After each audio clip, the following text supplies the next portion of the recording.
Napoleon III. Louis-Napoleon Bonaparte was the first president of the French Second Republic and, as Napoleon III, the emperor of the Second French Empire. He was the nephew and heir of Napoleon I. He was the first president of France to be elected by a direct popular vote. However, when he was blocked by the Constitution and Parliament from running for a second term, he organized a coup d'état in 1851, and then took the throne as Napoleon III on December 2, 1852, the 48th anniversary of Napoleon I's coronation. During the first years of the empire, his government imposed censorship and harsh repressive measures against his opponents. Some 6,000 persons were imprisoned or sent to penal colonies Cayenne or Algeria until they were amnestied in 1859. Thousands more, including Victor Hugo, went into voluntary exile abroad. Beginning in 1862, Napoleon loosened the censorship and lifted many of the repressive measures, and gave the legislature more power, in what was known as the Liberal Empire. Many of his opponents returned to France and became members of the National Assembly. Napoleon III is best known today for his Reconstruction of Paris, carried out by his prefect of the Seine Baron Haussmann. He created the grand boulevards and squares of central Paris, made the Bois de Boulogne, Bois de Vincennes and other famous Paris parks, and built the Palais Garnier for the Paris Opera. He launched similar public works projects in Marseille, Lyon and other French cities. Napoleon III modernized the French banking system, encouraged the creation of savings and investment banks, greatly expanded and consolidated the French railroad system, and made the French merchant marine the second largest in the world. He promoted the building of the Suez Canal, and established modern agricultural schools and experimental farms, which ended famines in France and made France an agricultural exporter. He negotiated the first free trade agreement with Britain, which was followed by similar agreements with France's other European trading partners.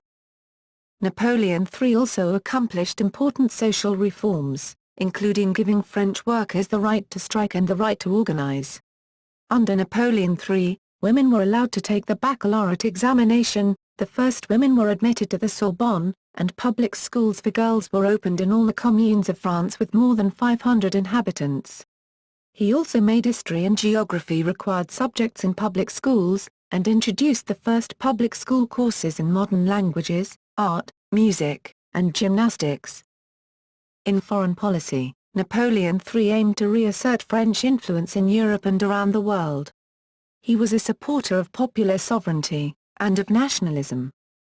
In Europe, he allied with Britain and defeated Russia in the Crimean War, 1854-56. In Italy, he assisted the cause of Italian nationalism and unification by allying with the Kingdom of Piedmont and defeating the Austrian army at the Battle of Magenta and the Battle of Solferino, 1859. In return, in 1860 France received Savoy and Nice, restoring France to its pre-1815 borders. Later, however, to please French Catholics, he sent soldiers to Rome to defend the Papal States against annexation by Italy, and at the Battle of Mentana, 1867, French troops defeated a small force of volunteers led by Giuseppe Garibaldi which was trying to capture Rome. Napoleon III doubled the area of the French overseas empire. He established French rule in New Caledonia, and Cochinchina, established a protectorate in Cambodia, 1863. Colonized the interior of Senegal, and added Kabylie to French Algeria, 1857. He joined Britain sending an army to China during Second Opium War and the Taiping Rebellion, 1860, opening China to trade with France, but French ventures to establish influence in Japan, 1867, and Korea, 1866, were less successful. His attempt to impose a European monarch, Maximilian I of Mexico on the Mexicans ended in a spectacular failure, costing the lives of thousands of Mexican and French soldiers and ending with the execution of Maximilian by the Mexicans in 1867. Beginning in 1866 Napoleon had to face the mounting power of Prussia, as Chancellor Otto von Bismarck sought German unification under Prussian leadership. In July 1870 Napoleon entered the Franco-Prussian War without allies and with inferior military forces. The French army was rapidly defeated and Napoleon III was captured at the Battle of Sedan. The French Third Republic was proclaimed in Paris, and Napoleon went into exile in England, where he died in 1873. Napoleon III holds the distinction of being both the first elected president and the last monarch of France. Early life.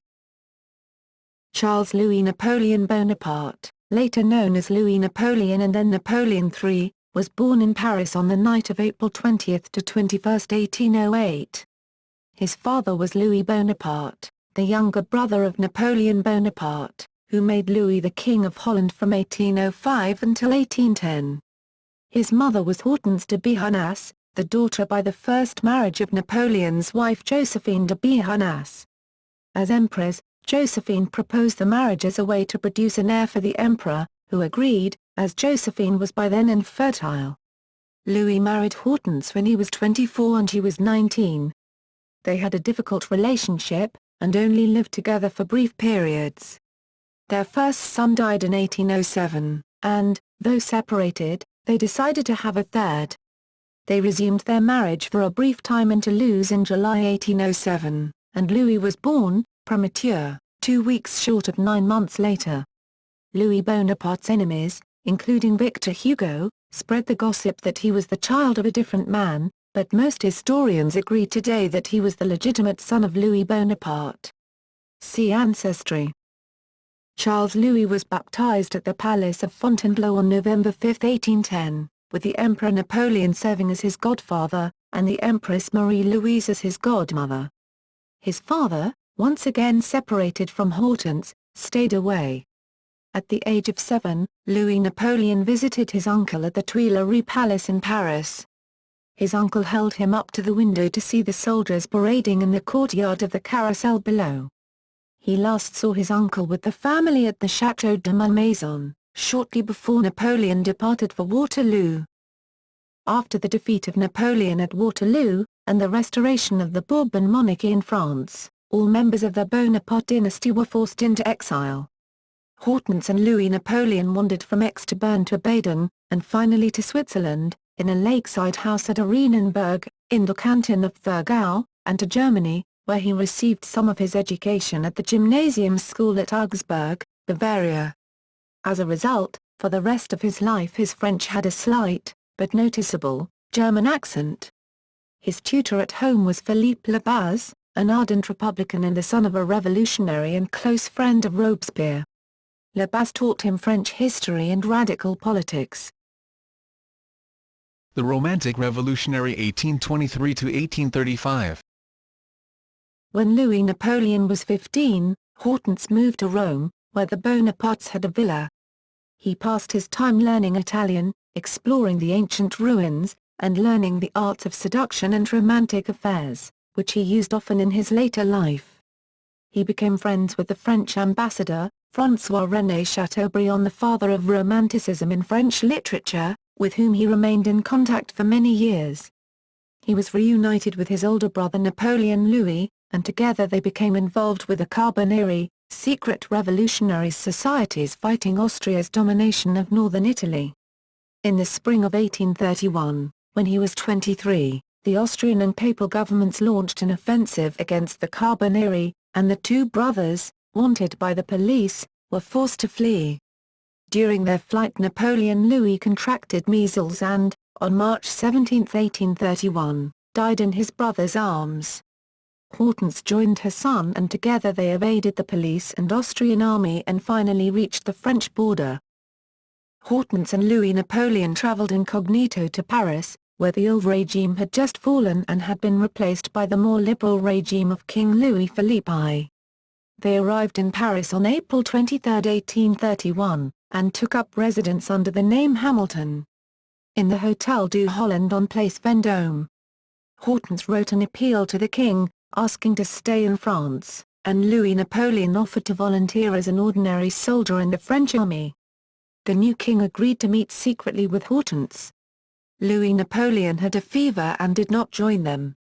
The king finally agreed that Hortense and Louis Napoleon could stay in Paris as long as their stay was brief and incognito. Louis Napoleon was told that he could join the French army if he would simply change his name, something he indignantly refused to do. Hortense and Louis Napoleon remained in Paris until May 5, the 10th anniversary of the death of Napoleon Bonaparte. The presence of Hortense and Louis Napoleon in the hotel had become known, and a public demonstration of mourning for the emperor took place on Place Vendôme in front of their hotel. The same day, Hortense and Louis Napoleon were ordered to leave Paris. They went to Britain briefly, and then back into exile in Switzerland. The Bonaparte succession and the philosophy of Bonapartism. Ever since the fall of Napoleon in 1815, a Bonapartist movement existed in France, hoping to return a Bonaparte to the throne. According to the law of succession established by Napoleon I, the claim passed first to his son, who, at birth, had been given the title King of Rome by his father. Known by Bonapartists as Napoleon II, he was living under virtual imprisonment at the court of Vienna under the name Duke of Reichstadt. Next in line was Napoleon I's eldest brother Joseph Bonaparte, followed by Louis Bonaparte, but neither Joseph nor Louis Bonaparte had any interest in re-entering public life. When the Duke of Reichstadt died in 1831, Louis Napoleon became the heir of the dynasty and the leader of the Bonaparte cause. In exile with his mother in Switzerland, he enrolled in the Swiss army, trained to become an officer, and wrote a manual of artillery. His uncle Napoleon Bonaparte had become famous as an artillery officer. He also began writing about his political philosophy. In 1833, at the age of 25, he published his Rêveries politiques, or Political Dreams, followed in 1834 by Considerations politiques et militaires sur la Suisse, Political and Military Considerations about Switzerland, followed in 1839 by Les Idées Napoléoniennes, Napoleonic Ideas, a compendium of his political ideas, which was published in 3 editions and eventually translated in 6 languages. His doctrine was based upon 2 ideas: universal suffrage and the primacy of the national interest. He called for a monarchy which procures the advantages of the republic without the inconveniences. A regime strong without despotism, free without anarchy, independent without conquest. A failed coup, an exile in London 1836 to 1840. I believe, Louis Napoleon wrote, that from time to time, men are created whom I call volunteers of Providence, in whose hands are placed the destiny of their countries. I believe I am one of those men. If I am wrong, I can perish uselessly. If I am right, then Providence will put me into a position to fulfill my mission. He had seen the popular enthusiasm for Napoleon Bonaparte when he was in Paris, and he was convinced that, if he marched to Paris, as Napoleon Bonaparte had done in 1815 during the 100 days, that France would rise up and join him. He began to plan a coup against King Louis-Philippe. He planned for his uprising to begin Strasbourg. The colonel of a regiment was brought over the cause. On October 29, 1836, Louis Napoleon arrived in Strasbourg, in the uniform of an officer of artillery, and rallied the regiment to his side. The prefecture was seized, and the prefect arrested. Unfortunately for Louis Napoleon, the general commanding the garrison escaped and called in a loyal regiment, which surrounded the mutineers. The mutineers surrendered and Louis Napoleon fled back to Switzerland. Louis-Philippe demanded that the Swiss government returned Louis Napoleon to France, but the Swiss pointed out that he was a Swiss citizen, and refused to hand him over. Louis-Philippe responded by sending an army to the Swiss border. Louis Napoleon thanked his Swiss hosts, and voluntarily left the country. The other mutineers were put on trial in Alsace, and were all acquitted. Louis Napoleon travelled first to London, then to Brazil, and then to New York.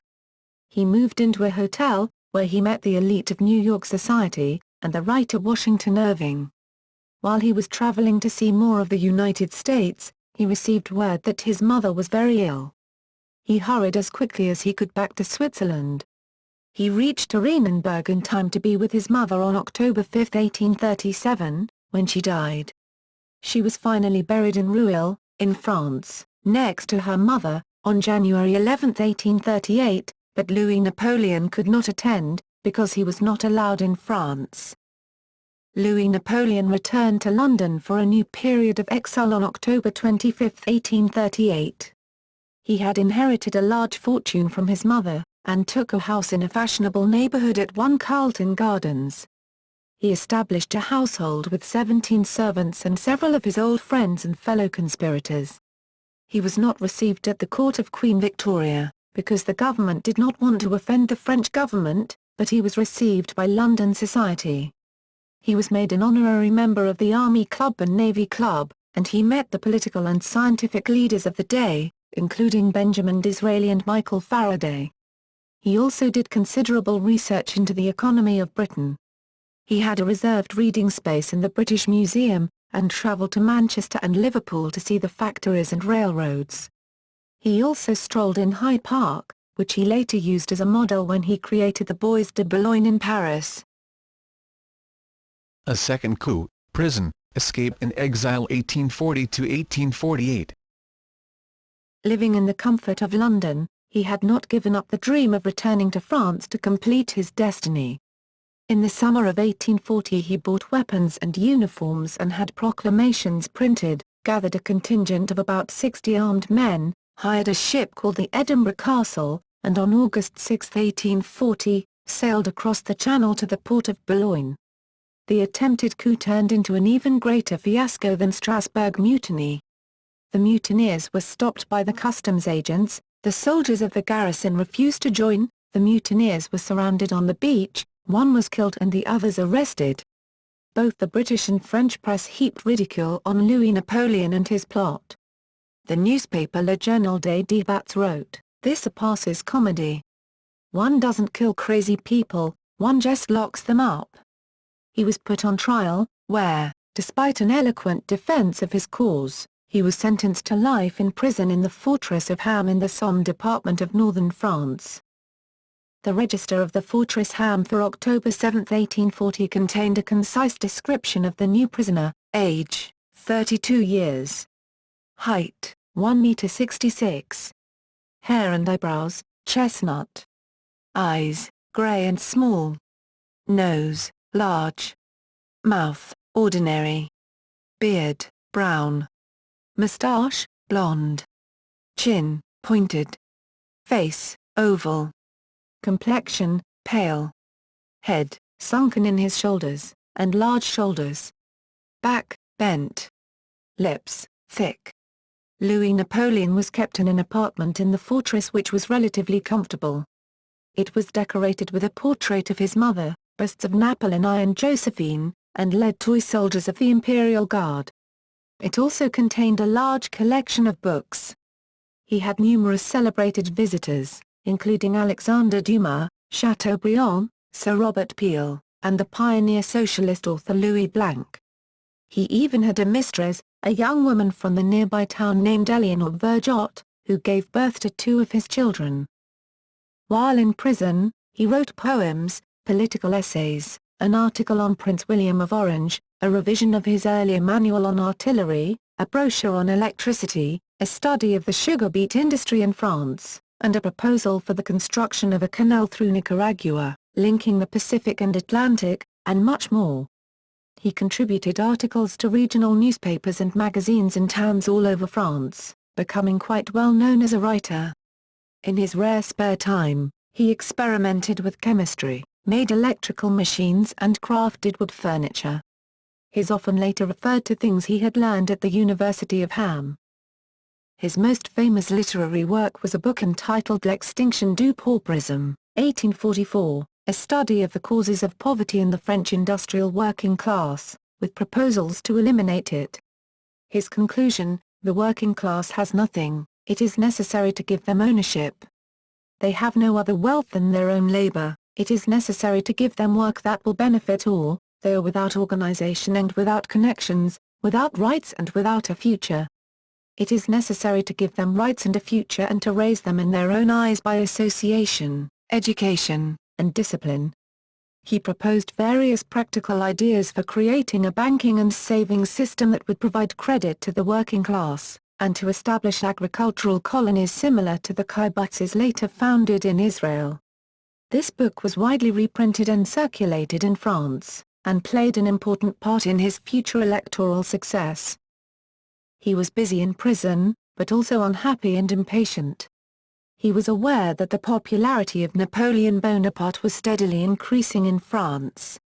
The emperor was the subject of heroic poems, books and plays. Huge crowds had gathered in Paris on December 15, 1840 when the ashes of Napoleon Bonaparte were returned with great ceremony to Paris and handed over to Louis Napoleon's old enemy, King Louis-Philippe, while Louis-Napoleon could only read about it in prison.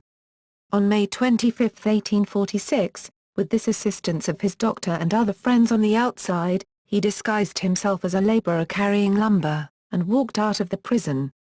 His enemies later derisively called him Baden-Guert, the name of the laborer whose identity he had assumed. A carriage was waiting to take him to the coast and then by boat to England. A month after his escape, his father Louis died, making Louis-Napoléon the clear heir to the Bonaparte dynasty. He returned to England, and quickly resumed his place in British society. He lived on King Street in St. James, went to the theatre and hunted, renewed his acquaintance with Benjamin Disraeli, and met Charles Dickens. He went back to his studies at the British Museum. He had an affair with the actress Rachel, the most famous French actress of the period, during her tours to England. More important for his future career, he had an affair with the wealthy heiress Harriet Howard, 1823–1865. They had met in 1846, soon after his return to England. They began to live together, she took in his two illegitimate children and raised them with her own son, and she provided financing for his political plans so that, when the moment came, he could return to France. The 1848 Revolution and the birth of the Second Republic. In February 1848, Louis-Napoleon learned that a revolution had broken out in Paris, and that Louis-Philippe, faced with opposition within his government and army, had abdicated. Believing that his time had finally come, he set out for Paris on February 27, departing England on the same day that Louis-Philippe left France for his own exile in England. When he arrived in Paris, he found that the Second Republic had been declared, led by a provisional government headed by a commission led by Alphonse de Lamartine, and that different factions of Republicans, from conservatives to those on the far left, were competing for power. He wrote to Lamartine announcing his arrival, saying that he was without any other ambition than that of serving my country. Lamartine wrote back politely but firmly, asking Louis-Napoleon to leave Paris until the city is more calm, and not before the elections for the National Assembly. His close advisers urged him to stay and try to take power, but he wanted to show his prudence and loyalty to the Republic. While his advisers remained in Paris, he returned to London on March 2, 1848, and watched events from there. He did not run in the first elections for the National Assembly, held in April 1848, but three members of the Bonaparte family, Napoleon Jerome, Pierre Bonaparte, and Lucien Murat were elected. The name Bonaparte still had political power. In the next elections, on June 4, where candidates could run in multiple departments, he was elected in 4 different departments. In Paris, he was among the top 5 candidates, just after the conservative leader Adolphe Thiers and Victor Hugo. His followers were mostly on the left, from the peasantry and working class. His pamphlet on the extinction of pauperism was widely circulated in Paris, and his name was cheered with those of the socialist candidates, Barbes and Louis Blanc. The conservative leaders of the provisional government, Lamartine and Cavaignac, considered arresting him as a dangerous revolutionary, but once again he outmaneuvered them. He wrote to the president of the provisional government, "I believe I should wait to return to the heart of my country, so that my presence in France will not serve as a pretext to the enemies of the Republic." In June 1848, a new revolution broke out in Paris, led by the far left, against the conservative majority in the National Assembly. Hundreds of barricades appeared in the working-class neighborhoods. General Cavaignac, the leader of the army, first withdrew his soldiers from Paris to allow the insurgents to deploy their barricades, and then returned with overwhelming force to crush the uprising. From June 24 to 26, there were battles in the streets of the working-class districts of Paris. An estimated 5,000 insurgents were killed at the barricades. 15,000 were arrested, and 4,000 deported. His absence from Paris meant that Louis-Napoleon was not connected either with the uprising, or with the brutal repression that had followed. He was still in London on September 17 to 18, when the elections for the National Assembly were held, but he was a candidate in 13 departments. He was elected in 5 departments. In Paris, he received 110,000 votes of the 247,000 cast, the highest number of votes of any candidate. He returned to Paris on September 24, and this time he took his place in the National Assembly. In 7 months, he had gone from in political exile in London to a highly visible place in the National Assembly, as the government finished the new constitution and prepared for the first election ever of a president of the French Republic. The presidential election of 1848. The new constitution of the Second Republic, drafted by a commission including Alexis de Tocqueville, called for a strong executive and a president elected by popular vote, through universal male suffrage, rather than chosen by the National Assembly. The elections were scheduled for December 10 to 11, 1848. Louis-Napoleon promptly announced his candidacy. There were 4 other candidates for the post. General Cavaignac, the Minister of Defense who had led the suppression of the June uprisings in Paris. Lamartine, the poet, philosopher and leader of the Provisional Government. Alexandre-Auguste Rollin, the leader of the Socialists, and Raspail, the leader of the far left wing of the Socialists. Louis-Napoleon established his campaign headquarters and residence at the Hôtel du Rhin on Place Vendôme. He was accompanied by his companion, Harriet Howard, who gave him a large loan to help finance his campaign. He rarely went to the sessions of the National Assembly, and rarely voted. He was not a gifted orator. He spoke slowly, in a monotone, with a slight German accent from his Swiss education. His opponents sometimes ridiculed him, one comparing him a turkey who believes he's an eagle. His campaign appealed to both the left and right. His election manifesto proclaimed his support for religion, the family, property, the eternal basis of all social order. But it also announced his intent to give work to those unoccupied. To look out for the old age of the workers. To introduce in industrial laws those improvements which don't ruin the rich, but which bring about the well-being of each and the prosperity of all. His campaign agents, many of them veterans from Napoleon Bonaparte's army, raised support for him around the country. He won the grudging endorsement of the conservative leader, Adolphe Thiers, who believed he could be the most easily controlled.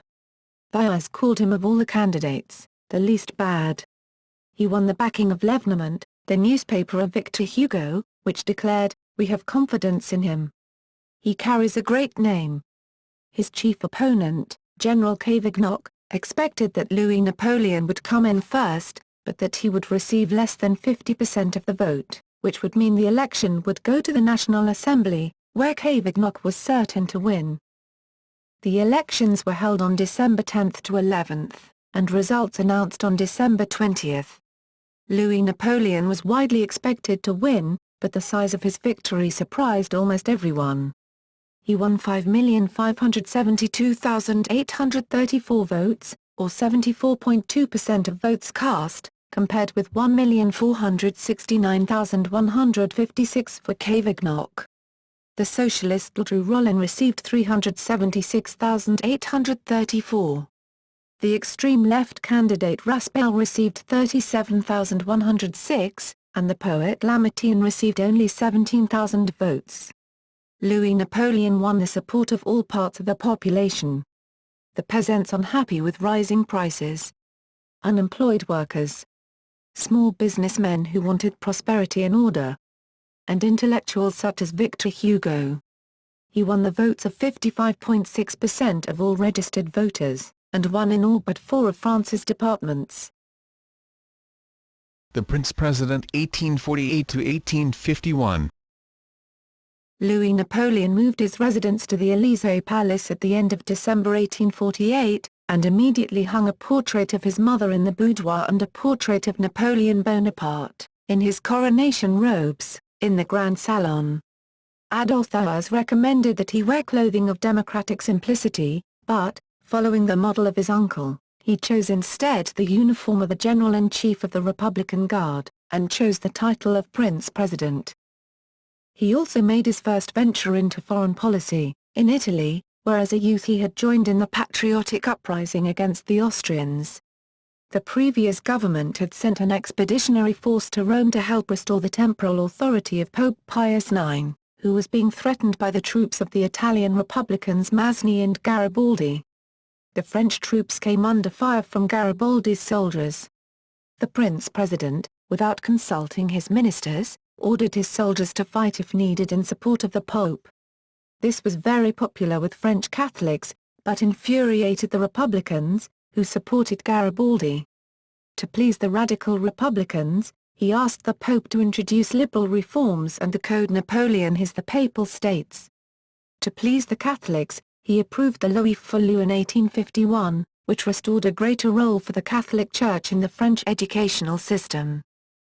Elections were held for the National Assembly on May 13 to 14, 1849, only a few months after Louis Napoleon had become president, and were largely won by a coalition of conservative Republicans, Catholics and monarchists called the Party of Order, led by Adolphe Thiers. The Socialists and Red Republicans, led by Ledru Rollin and Raspail, also did well, winning 200 seats. The moderate Republicans, in the middle, did very badly, taking just 70 to 80 seats. The Party of Order had a clear majority, enough to block any initiatives of Louis Napoleon. On June 11, 1849, the Socialists and Radical Republicans made an attempt to seize power.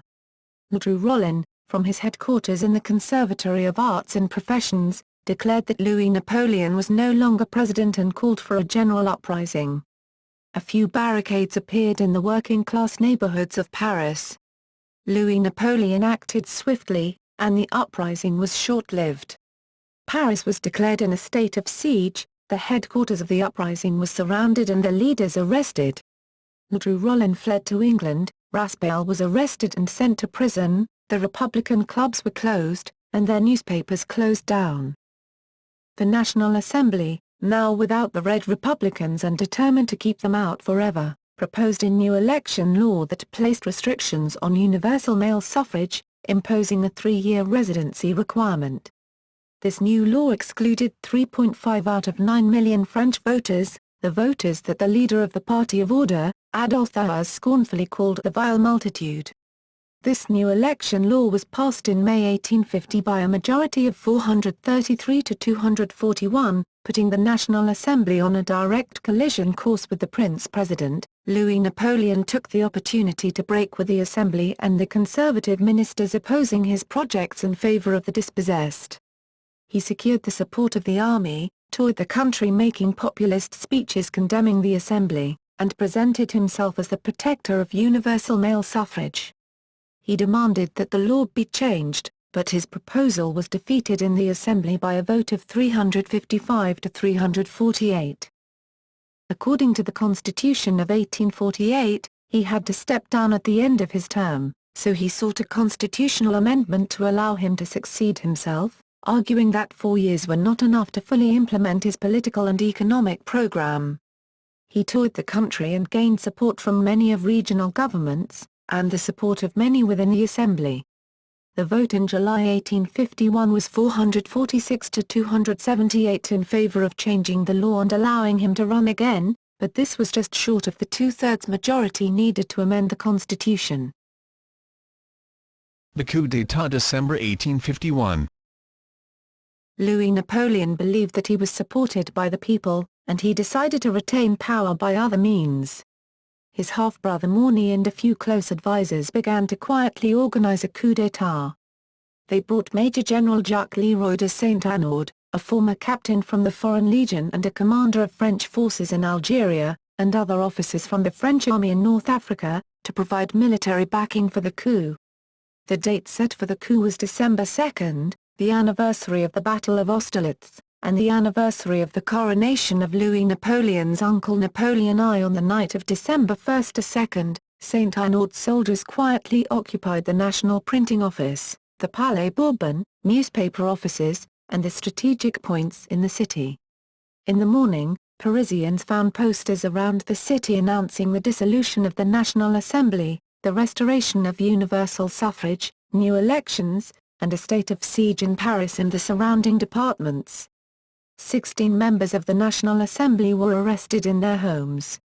When about 220 deputies of the moderate right gathered at the City Hall of the 10th arrondissement, they were also arrested.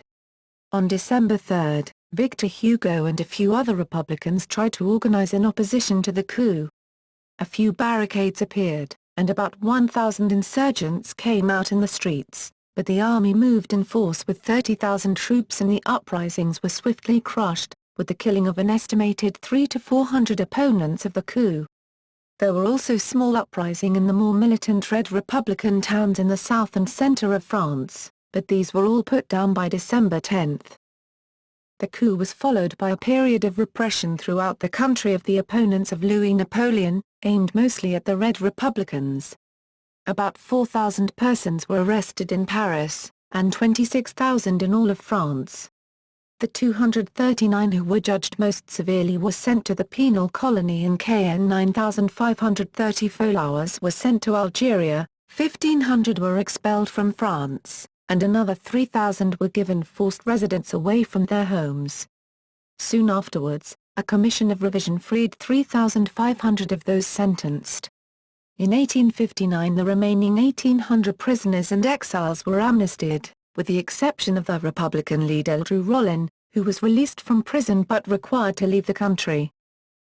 Strict controls of the press were also put into place by a decree February 17, 1852.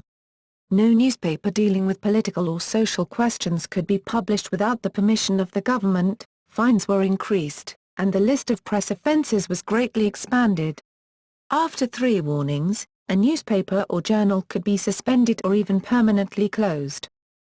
Louis Napoleon wished to demonstrate that his new government had a broad popular mandate, so on December 20 to 21 a national plebiscite was held asking if voters agreed to the coup d'état. Mayors in many regions threatened to publish the names of any electors who refused to vote. When asked if they agreed to the coup d'état, 7,439,216 voters said yes, 641,737 voted no, and 1.7 million voters abstained. The fairness and legality of the referendum was immediately questioned by Louis Napoleon's critics, but Louis Napoleon was convinced that he had been given a public mandate to rule. Victor Hugo, who had originally supported Louis Napoleon but had been infuriated by the coup d'état, departed Paris for Brussels by train on December 11, 1851. He became the most bitter critic of Louis Napoleon, rejected the amnesty offered him, and did not return to France for 20 years. From the Second Republic to the Second Empire. At the beginning of 1852, Louis Napoleon began preparing a new constitution, based on the Bonapartist model established by his uncle, Napoleon I. The new constitution was officially prepared by a committee of 80 experts, but was actually drafted by a small group of the Prince-President's inner circle.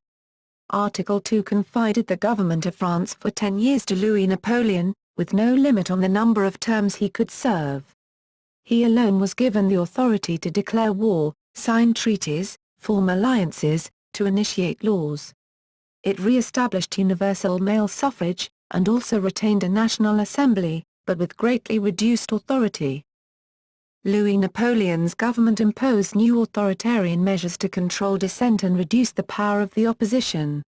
One of his first acts was to settle scores with his old enemy, King Louis Philippe, who had sent him to prison for life, and who had died in 1850. A decree on January 23, 1852 forbade the late king's family to own property in France, and annulled the inheritance he had given to his children before he became king. The National Guard, whose members had sometimes joined anti-government demonstrations, was reorganized, and largely used only in parades. Government officials were required to wear uniforms at official formal occasions. The Minister of Education was given the power to dismiss professors at the universities, and to review the content of their courses. Students at the universities were forbidden to wear beards, seen as a symbol of republicanism. New press restrictions were also put in place on February 7, 1852, in addition to those that had been imposed under the Second Republic. New journals, and changes in the administration of existing journals, had to be approved by the prefect. If the content of an article was not acceptable to the prefect, the editors would be warned. 3 warnings could lead to the closure of the journal for 3 months. Further violations could lead to the permanent closing of the journal. An election was held for a new National Assembly on February 29, 1852, and all the resources of the government were used on behalf of the candidates backing the Prince President. Of 8 million eligible voters, 5,200,000 votes went to the official candidates, and 800,000 to opposition candidates. About 1/3 of the eligible voters abstained. The new assembly included a small number of opponents of Louis-Napoleon, including 17 monarchists, 18 conservatives, 2 liberal Democrats, 3 Republicans and 72 independents. Louis-Napoleon followed the election with a triumphal national tour. In Marseille, he laid the cornerstone of a new cathedral, a new stock exchange, and a chamber of commerce. In Bordeaux, on October 9, 1852, he gave his principal speech. "We have immense and ploughed territories to cultivate. Roads to open. Ports to dig. Rivers to be made navigable. Canals to finish, a railroad network to complete. We have, in front of Marseille, a vast kingdom to assimilate into France. We have all the great ports of the West to connect with the American continent by modern communications, which we still lack.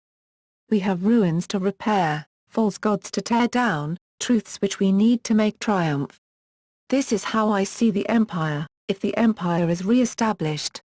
These are the conquests I am considering, and you around me, who, like me, want the good of our country, you are my soldiers." The ink had barely dried on the new, authoritarian constitution when Napoleon set about making himself emperor. When he returned to Paris at the end of his tour, the city was decorated with large arches, with banners proclaiming to Napoleon III, Emperor. In response to officially inspired requests for the return of the empire, the Senate scheduled another referendum for 21 to 22 November 1852 on whether to make Napoleon emperor. After an implausible 97% voted in favor, 7,824,129 votes for and 253,159 against, with 2 million abstentions, on December 2, 1852, exactly 1 year after the coup, the Second Republic was officially ended and the empire restored, ushering in the Second French Empire. President Louis-Napoleon Bonaparte became Emperor Napoleon III. His regnal name treats Napoleon II, who never actually ruled, as a true emperor. He had been briefly recognized as emperor from June 22 to July 7, 1815. The 1851 constitution was retained, with the word president replaced by the word emperor. Modernizing the infrastructure and the economy 1853 to 1869. One of the first priorities of Napoleon III was the modernization of the French economy, which had fallen far behind that of the United Kingdom and some of the German states. Political economics had long been a passion of the emperor. While in Britain he had visited factories and railroad yards, and in prison he had studied and written about the sugar industry and policies to reduce poverty. He wanted the government to play an active, not a passive role in the economy. In 1839, he had written, "Government is not a necessary evil, as some people claim. It is instead the benevolent motor for the whole social organism." He did not advocate the government getting directly involved in industry. Instead, the government took a very active role in building the infrastructure for economic growth. The stock market and investment banks to provide credit. Building railroads, ports, canals and roads. And providing training and education. He also opened up French markets to foreign goods, such as railroad track from England, forcing French industry to become more efficient and competitive. The period was favorable for industrial expansion. The gold rushes in both California and Australia increased the European money supply. In the early years of the empire, the economy also benefited from the coming of age of those born during the baby boom of the Restoration period. The steady rise of prices caused by the increase of the money supply encouraged company promotion and investment of capital. Beginning in 1852, he encouraged the creation of new banks, such as Credit Mobilia, which sold shares to the public and provided loans to both private industry and to the government. Credit Lyonnais was founded in 1863, and Société Générale in 1864. These banks provided the funding for Napoleon III's major projects, from railroads and canals to the rebuilding of Paris. In 1851 France had only 3,500 kilometers of railroads, compared with 10,000 kilometers in England and 800 kilometers in Belgium, a country 20 times smaller than France. Within days of the coup d'état, Napoleon III's Minister of Public Works launched a project to build a railroad line around Paris, connecting the different independent lines coming into Paris from around the country. The government provided guarantees for loans to build new lines, and urged railroad companies to consolidate. There were 18 railroad companies in 1848, and only 6 at the end of the empire. By 1870, France had 20,000 kilometers of railroads, linked to the French ports and to the railroad systems of the neighboring countries, which carried over 100 million passengers a year and transported the products of France's new steel mills, mines and factories. New shipping lines were created and ports rebuilt in Marseille and Le Havre, which connected France by sea to the United States, Latin America, North Africa and the Far East. During the empire the number of steamships tripled, and by 1870 France possessed, after England, the second largest maritime fleet in the world. Napoleon III also backed the greatest maritime project of the age, the construction of the Suez Canal, between 1859 and 1869. The canal was funded by shares on the Paris stock market, and led by a former French diplomat, Ferdinand de Lesseps. It was opened by the Empress Eugénie, with an opera, Aida, written especially for the occasion by Giuseppe Verdi.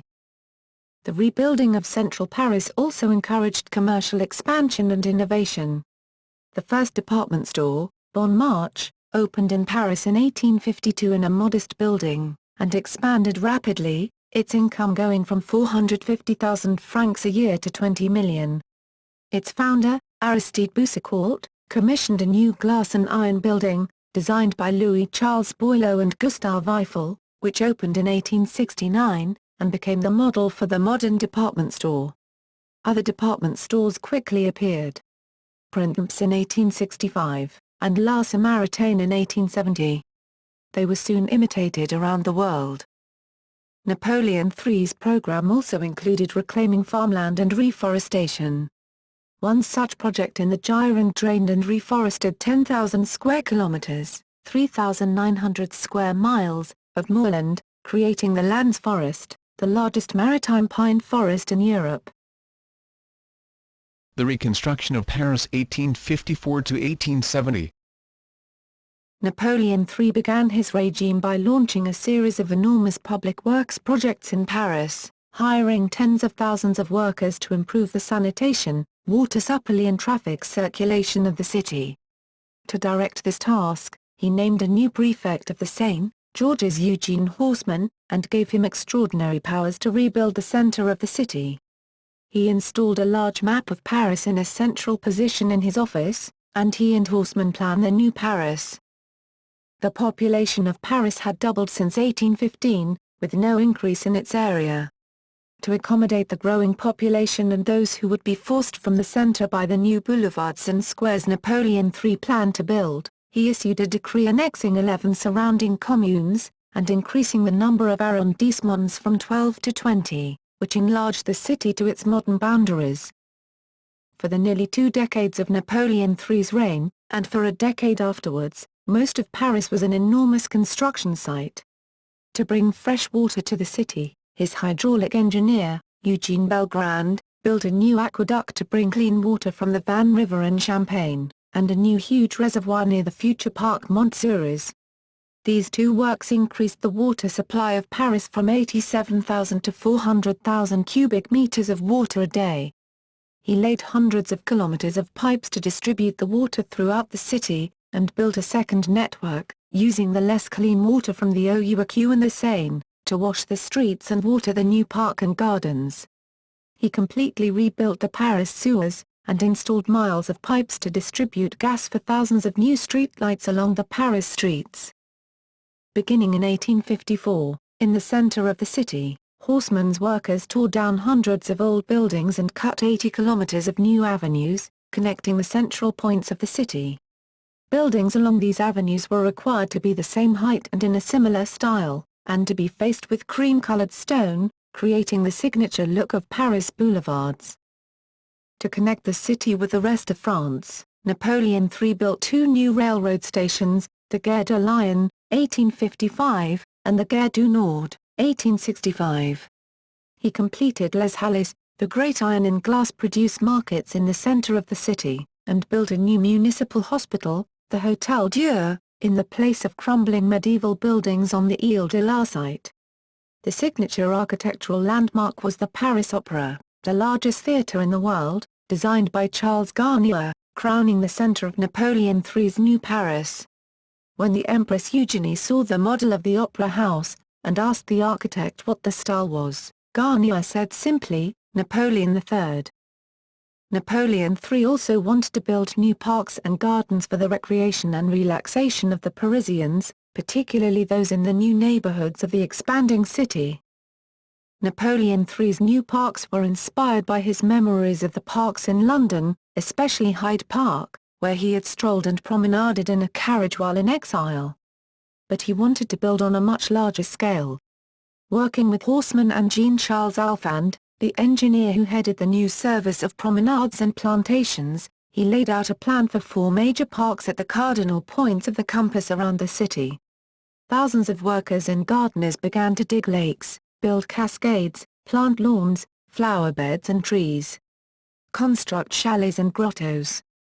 Napoleon III created the Bois de Boulogne, 1852–1858, to the west of Paris, the Bois de Vincennes, 1860–1865, to the east. The Parc des Buttes Chaumont, 1865–1867, to the north, and Parc Montsouris, 1865–1878, to the south. In addition to building the 4 large parks, Napoleon had the city's older parks, including Parc Monceau, formerly owned by the Orleans family, and the Jardin du Luxembourg, refurbished and replanted. He also created some 20 small parks and gardens in the neighborhoods, as miniature versions of his large parks. Alphand termed this small parks green and flowering salons. The intention of Napoleon's plan was to have 1 park in each of the 80 neighborhoods of Paris, so that no one was more than a 10 minutes walk from such a park. The parks were an immediate success with all classes of Parisians. The search for a wife and an heir. Soon after becoming emperor, though he was still attached to his companion Harriet Howard, who attended receptions at the Élysée and traveled around France with him, Napoleon III began searching for a wife to give him an heir. Diplomatic delegations were quietly sent to approach the families of Princess Carola, the granddaughter of Gustav IV, the deposed King of Sweden, and the Princess Adelheid of Hohenlohe-Langenburg, a German niece of Queen Victoria. The family of Princess Carola declined because of his religion and political uncertainty about his future, and the family of Princess Adelaide were also not enthusiastic for the same reasons, and because of his reputation. But even before Napoleon had received a response from the family of Princess Adelaide, he announced that he had found the right woman, the Countess of Teba, Eugénie de Montijo. Eugénie was 23 years old when she met Louis Napoleon at a reception at the Élysée Palace in 1849.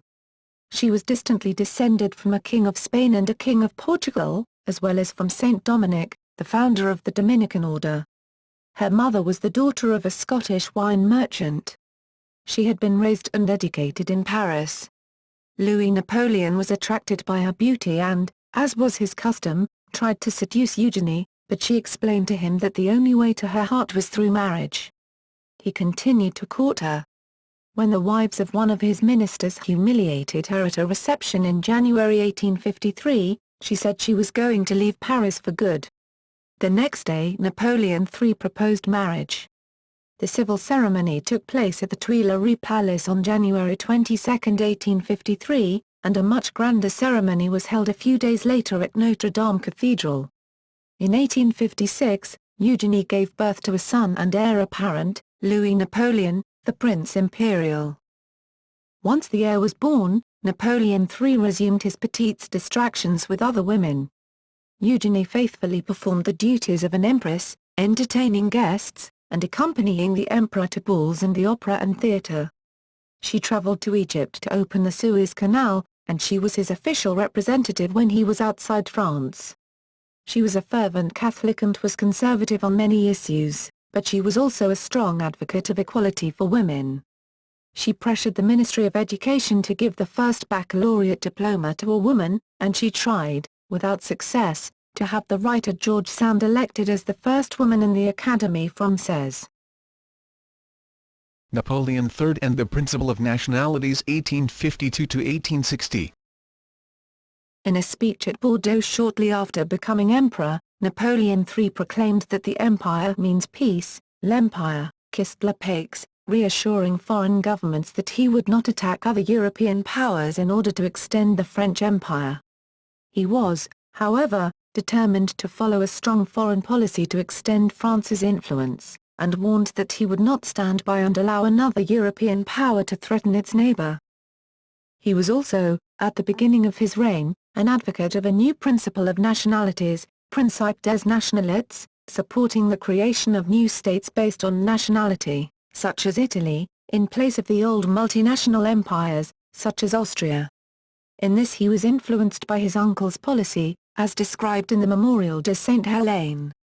In all of his foreign policy ventures, he put the interests of France first. These new states, Napoleon III felt, would become natural allies and partners of France. An alliance with Britain and the Crimean War 1853–1856. From the beginning of the empire Napoleon III sought an alliance with Britain. He had lived there in exile, and saw Britain as a natural partner in the projects he wanted to accomplish. He soon had an opportunity. In early 1853, Tsar Nicholas I of Russia put pressure on the weak Turkish government, demanding that Turkey give Russia a protectorate over the Christian countries of the Balkans as well as control over Constantinople and the Dardanelles. Turkey, backed by Britain and France, refused the Russian demands. A joint British-French fleet was sent to support Turkey. When Russia refused to leave the Romanian territories it had occupied, on March 27, 1854 Britain and France declared war. It took France and Britain 6 months to organize a full-scale military expedition to the Black Sea. The Anglo-French fleet landed 30,000 French and 20,000 British soldiers in the Crimea on September 14, and began to lay siege to the major Russian port of Sebastopol.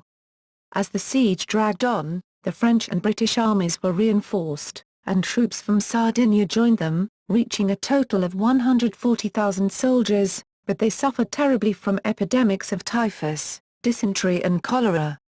During the 332 days of the siege, the French lost 95,000 soldiers, 75,000 to disease. The suffering of the army in the Crimea was carefully concealed from the French public by press censorship. The death of Tsar Nicholas I on March 2, 1855, and his replacement by Alexander II, changed the political equation. In September, after a massive bombardment, the Anglo-French army of 50,000 men stormed the Russian positions, and the Russians were forced to evacuate Sevastopol. Alexander II sought a political solution, and negotiations were held in Paris in the new building of the French Foreign Ministry, the Quai d'Orsay, from February 25 to April 8, 1856. The Crimean War added 3 new place names to Paris. Alma, named for the first French victory on the river of that name, Sebastopol, and Malakoff, named for a tower in the center of the Russian line captured by the French. It had 2 important diplomatic consequences. Alexander II became an ally of France, and Britain and France were reconciled. In April 1855 Napoleon III and Eugenie went to England and were received at Windsor and Buckingham Palace, and from August 17 to 28, 1855, Queen Victoria visited Paris, the first English monarch to do so since Henry VI of England, at the time of the execution of Joan of Arc. The Queen and Napoleon III went together to visit the tomb of his uncle, Napoleon I. The defeat of Russia and the alliance with Britain gave France increased authority and prestige in Europe. This was the first war between European powers since the close of the Napoleonic Wars and the Congress of Vienna, marking a breakdown of the alliance system that had maintained peace for nearly half a century. The war also effectively ended the Concert of Europe and the Quadruple Alliance, or Waterloo Coalition that the other four powers had established. The Paris Peace Conference of 1856 represented a high watermark for the regime in foreign affairs. It encouraged Napoleon III to make an even bolder foreign policy venture in Italy. An assassination attempt January 1858. On the evening of January 14, 1858, Napoleon III and Eugenie had just arrived in their carriage at the entrance Paris Opera, then located on Rue Pelletier, when 3 bombs exploded outside the opera house. The emperor's hat was punctured by shrapnel and the empress was spattered with blood, but they were unharmed. 8 members of the escort and bystanders were killed, and 106 people injured. The emperor wanted to go to the hospital to see that the wounded were being taken care of, but his staff insisted that he attend the opera, to reassure the public that he was all right and that the explosion was not the result of a gas leak in the theatre, as was rumored on the streets. When he left the opera, the emperor was cheered by a large crowd. The members of the conspiracy which planted the bombs were quickly apprehended by the police. The leader was an Italian nationalist, Felice Orsini, who was aided by a French former surgeon named Simon Bernard. The two had met in London, where Bernard had persuaded Orsini that, if Napoleon III were killed, a Republican revolt would immediately follow in France, and the new Republican government would help Italy win independence from Austria. Bernard provided the bombs and financing for the plot. Bernard was in London, where, since he was a political exile, the British government refused to extradite him, but Orsini was tried on February 24 to 25, convicted and executed on March 13, 1858. The press reported that, just before he was executed, he cried out, "Vive l'Italie!" Prelude to the Italian campaign. The bombing focused the attention of France, and particularly of Napoleon III, on the issue of Italian nationalism. Part of Italy, particularly the Kingdom of Piedmont and Sardinia, was independent, but Rome was still ruled by the Pope and Lombardy, Venice and much of the north had been occupied by Austrian forces after the downfall of Napoleon I. Napoleon III had fought with the Italian patriots against the Austrians when he was young, and his sympathy was with them, but the emperors, most of his government and the Catholic Church in France supported the Pope and the existing governments. The British government was also hostile to the idea of promoting nationalism in Italy.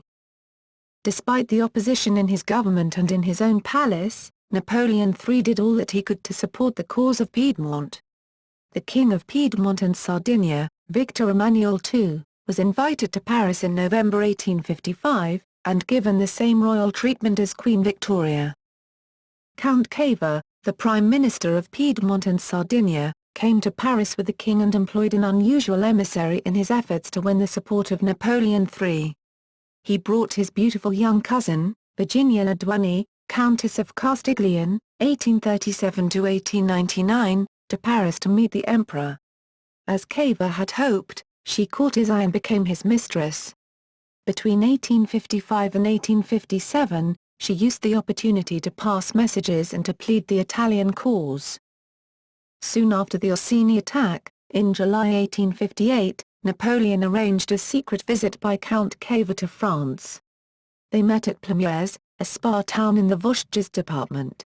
Napoleon agreed with Cavour to join forces and drive the Austrians from Italy. In exchange, Napoleon III asked for Savoy and the territory around Nice, which had been taken from France after Napoleon's fall in 1815. Cavour protested that Nice was Italian, but Napoleon responded that these are secondary questions. there will be time later to discuss them.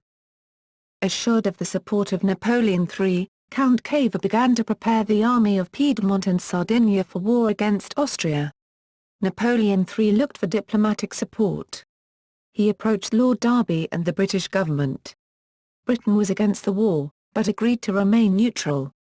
Still facing strong opposition within his own government, in the spring of 1858 Napoleon III offered to negotiate a diplomatic solution with the 28-year-old Emperor Franz Joseph I of Austria, but the Austrians demanded the disarmament of Piedmont first, and sent a fleet with 30,000 soldiers to reinforce their garrisons in Italy. Napoleon III responded on January 26, 1858 by signing a treaty of alliance with Piedmont and Sardinia. Napoleon promised to send 200,000 soldiers to help 100,000 soldiers from Piedmont and Sardinia drive the Austrians from northern Italy. In return France would receive Nice and Savoy, upon the agreement of their populations. It was the Emperor Franz Joseph, growing impatient, who finally unleashed the war. On April 23, 1858 he sent an ultimatum to the government of Piedmont in Turin, demanding that they stop their military preparations and disband their army. On April 26 Count Cavour rejected the demands, and on April 27 the Austrian army invaded Piedmont. The War in Italy, Magenta and Solferino 1858–1859. Napoleon III, though he had very little military experience, decided to lead the French army in Italy himself. Part of the French army crossed over the Alps, while the other part, with the Emperor, landed in Genoa on May 18, 1858. Fortunately for Napoleon and the Piedmontese, the commander of the Austrians, General Gilli, was not very aggressive. His forces greatly outnumbered the Piedmontese army at Turin, but he hesitated, allowing the French and Piedmontese to unite their forces. Napoleon III wisely left the fighting to his professional generals. The first great battle of the war, on June 4, 1858, was fought at the town of Magenta. It was long and bloody, and the French centre was exhausted and nearly broken, but the battle was finally won by a timely attack on the Austrian flank by the soldiers of General MacMahon. The Austrians lost 7,000 men killed and 5,000 captured, while the French forces lost 4,000 men killed. The battle was largely remembered because, soon after it was fought, patriotic chemists in France gave the name of the battle to their newly discovered bright purple chemical dye. The dye and the color took the name magenta. The rest of the Austrian army was able to escape while Napoleon III and King Victor Emmanuel made a triumphal entry on June 10 into the city of Milan, previously ruled by the Austrians. They were greeted by huge, jubilant crowds waving Italian and French flags. The Austrians had been driven from Lombardy, but the army of General Gilli remained in the region of Venice. His army had been reinforced and numbered 250,000 men, slightly more than the French Piedmontese. On June 24, the second and decisive battle was fought at Solferino. This battle was even longer and bloodier than Magenta. In a long series of bayonet charges against the Austrian line, 40,000 men died, including 17,500 French soldiers. Napoleon III was horrified by the thousands of dead and wounded on the battlefield. He immediately proposed an armistice to the Austrians, which was accepted on July 8. A formal treaty ending the war was signed on November 11, 1859. Count Cavour and the Piedmontese were bitterly disappointed by the abrupt end of the war. Lombardy had been freed, but the Venice region was still controlled by the Austrians, and the Pope was still the ruler of Rome. Cavour angrily resigned his post. Napoleon III returned to Paris on July 17, and a huge parade and celebration were held on August 14, in front of the Vendôme column, the symbol of the glory of Napoleon I. Napoleon III celebrated the day by granting a general amnesty to the political prisoners and exiles he had chased from France. In Italy, even without the French army, the process of Italian unification launched by Cavour and Napoleon III took on a momentum of its own. There were uprisings in central Italy and the Papal States, and Italian patriots, led by Garibaldi, invaded and took over Sicily. Napoleon III wrote to the Pope and suggested that he make the sacrifice of your provinces in revolt and confide them to Victor Emmanuel. The Pope, furious, declared in a public address that Napoleon III was a liar and a cheat. Rome remained in papal hands, and therefore did not immediately become the capital of Italy, and the region of Venice was still occupied, but the rest of Italy had come under the rule of Victor Emmanuel. As Cavour had promised, Savoy and Nice were both returned to France in 1860, after a popular referendum. In Nice, 25,734 voted for union with France, just 260 against. France once again had the same boundary as it had had before Napoleon I's defeat. On February 18, 1861, the First Italian Parliament met in Turin, and on March 23, Victor Emmanuel was proclaimed King of Italy. Count Cavour died a few weeks later, declaring that Italy is made. Napoleon's support for the Italian patriots and his confrontation with Pope Pius IX over who governed Rome made him unpopular with French Catholics, and even with the Empress Eugenie, who was a fervent Catholic. To win over the French Catholics and his wife, he agreed to guarantee that Rome would remain under the Pope and independent from the rest of Italy, and agreed to keep French troops there. The capital of Italy became Florence, not Rome. However, in 1862, Garibaldi gathered an army to march on Rome, under the slogan, Rome or Death. To avoid a confrontation between Garibaldi and the French soldiers, the Italian government arrested Garibaldi and put him in prison. Napoleon III sought but was unable to find a diplomatic solution that would allow him to withdraw French troops from Rome, while guaranteeing that the city would remain under papal control. Garibaldi and his followers made another attempt to capture Rome in November, 1867. Some of his followers entered Rome itself, where they were arrested, while Garibaldi and his forces were attacked and defeated by the French and papal troops near the town of Mentana on November 3, 1867. The contingent of 8,000 French troops remained in Rome until August 1870, when they were withdrawn to join the French army in France just before the Franco-Prussian War. In September 1870, following the defeat of the French army by the Prussians and the capture of Napoleon III, Garibaldi's soldiers finally entered Rome and made it the capital of Italy. Distant expeditions and the expansion of the empire 1853 to 1870.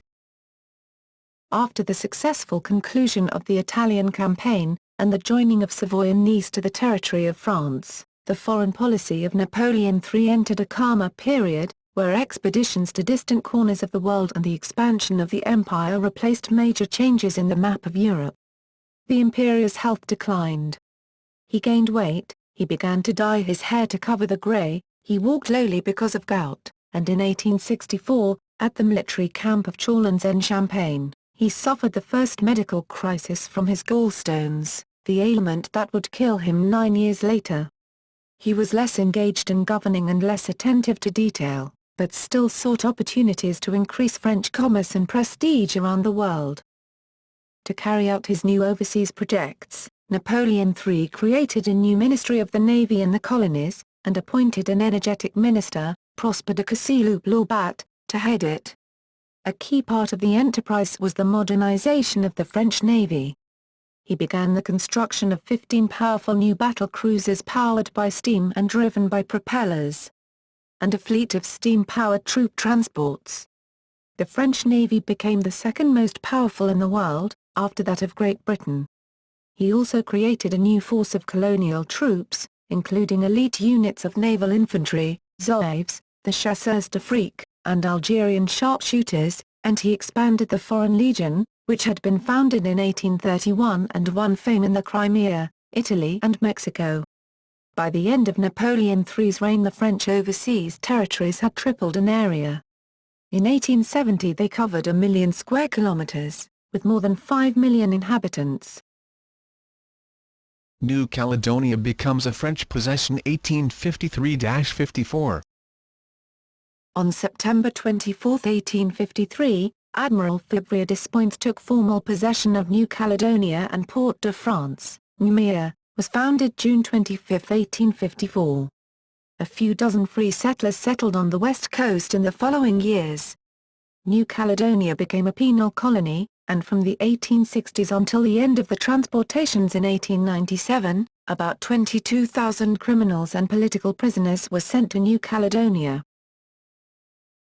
The colonization of Senegal 1854 to 1865.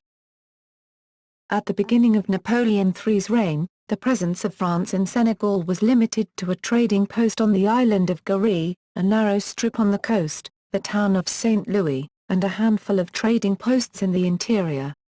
The economy had largely been based on the slave trade, carried out by the rulers of the small kingdoms of the interior, until France abolished slavery in its colonies in 1848.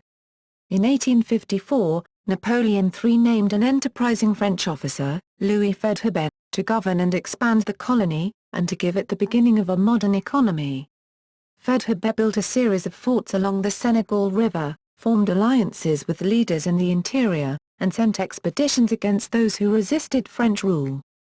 He built a new port at Dakar, established and protected telegraph lines and roads, followed these with a rail line between Dakar and St. Louis and another into the interior. He built schools, bridges, and systems to supply fresh water to the towns. He also introduced the large-scale cultivation of bambara groundnuts and peanuts as a commercial crop. Reaching into the Niger Valley, Senegal became the primary French base in West Africa and a model colony. Dakar became one of the most important cities of the French Empire and of Africa. Intervention in China 1858 to 1860. In 1857, after the murder of a French priest and the arrest by the Chinese police of the crew of a British merchant ship, Napoleon III joined together with Great Britain to form a military expedition to punish the Chinese government.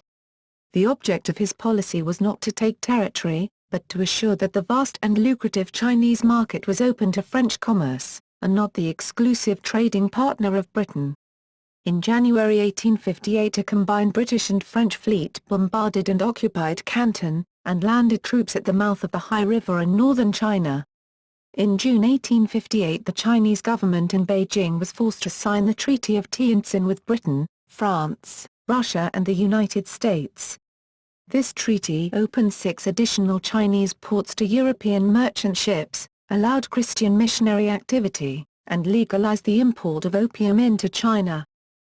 The Chinese government was reluctant to observe the treaty, so Napoleon III and the British Prime Minister Lord Palmerston decided to take more forceful action, in what became known in history as the second phase of the Second Opium War.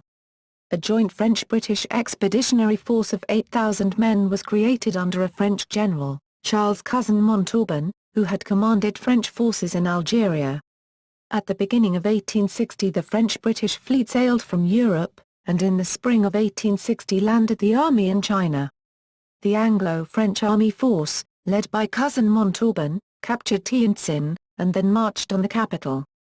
On September 21, 1860 it defeated the army of the Chinese Emperor at the Battle of Palikao, and on October 6, 1860 entered Beijing. At the orders of the British commander Lord Elgin, the British and French forces burned and pillaged the old summer palace of the Chinese Emperor.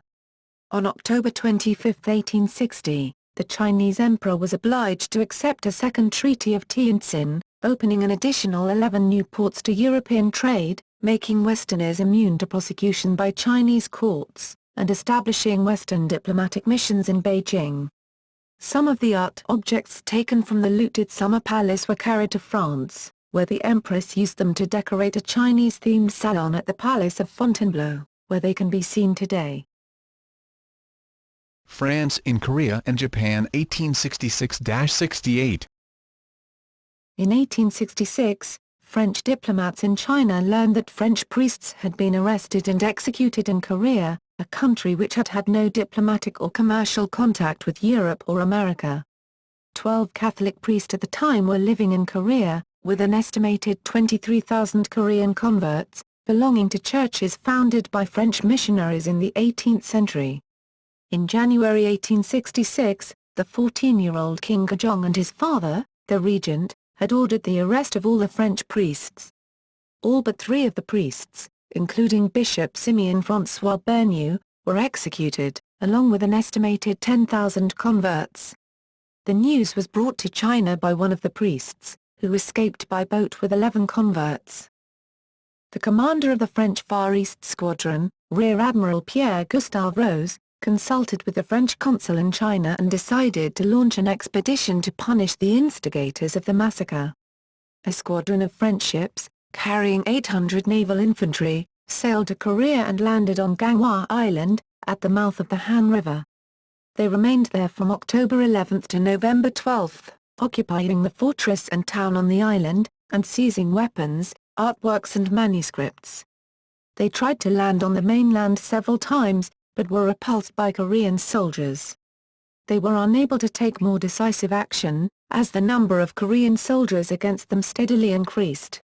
When they learned that the remaining 2 French priests had escaped unharmed, they declared that their mission had been accomplished and sailed away, and Korea returned to isolation from the rest of the world for another 10 years. Because of the distance of Korea from Europe, the intervention was over before the Napoleon III and the French government knew it had taken place.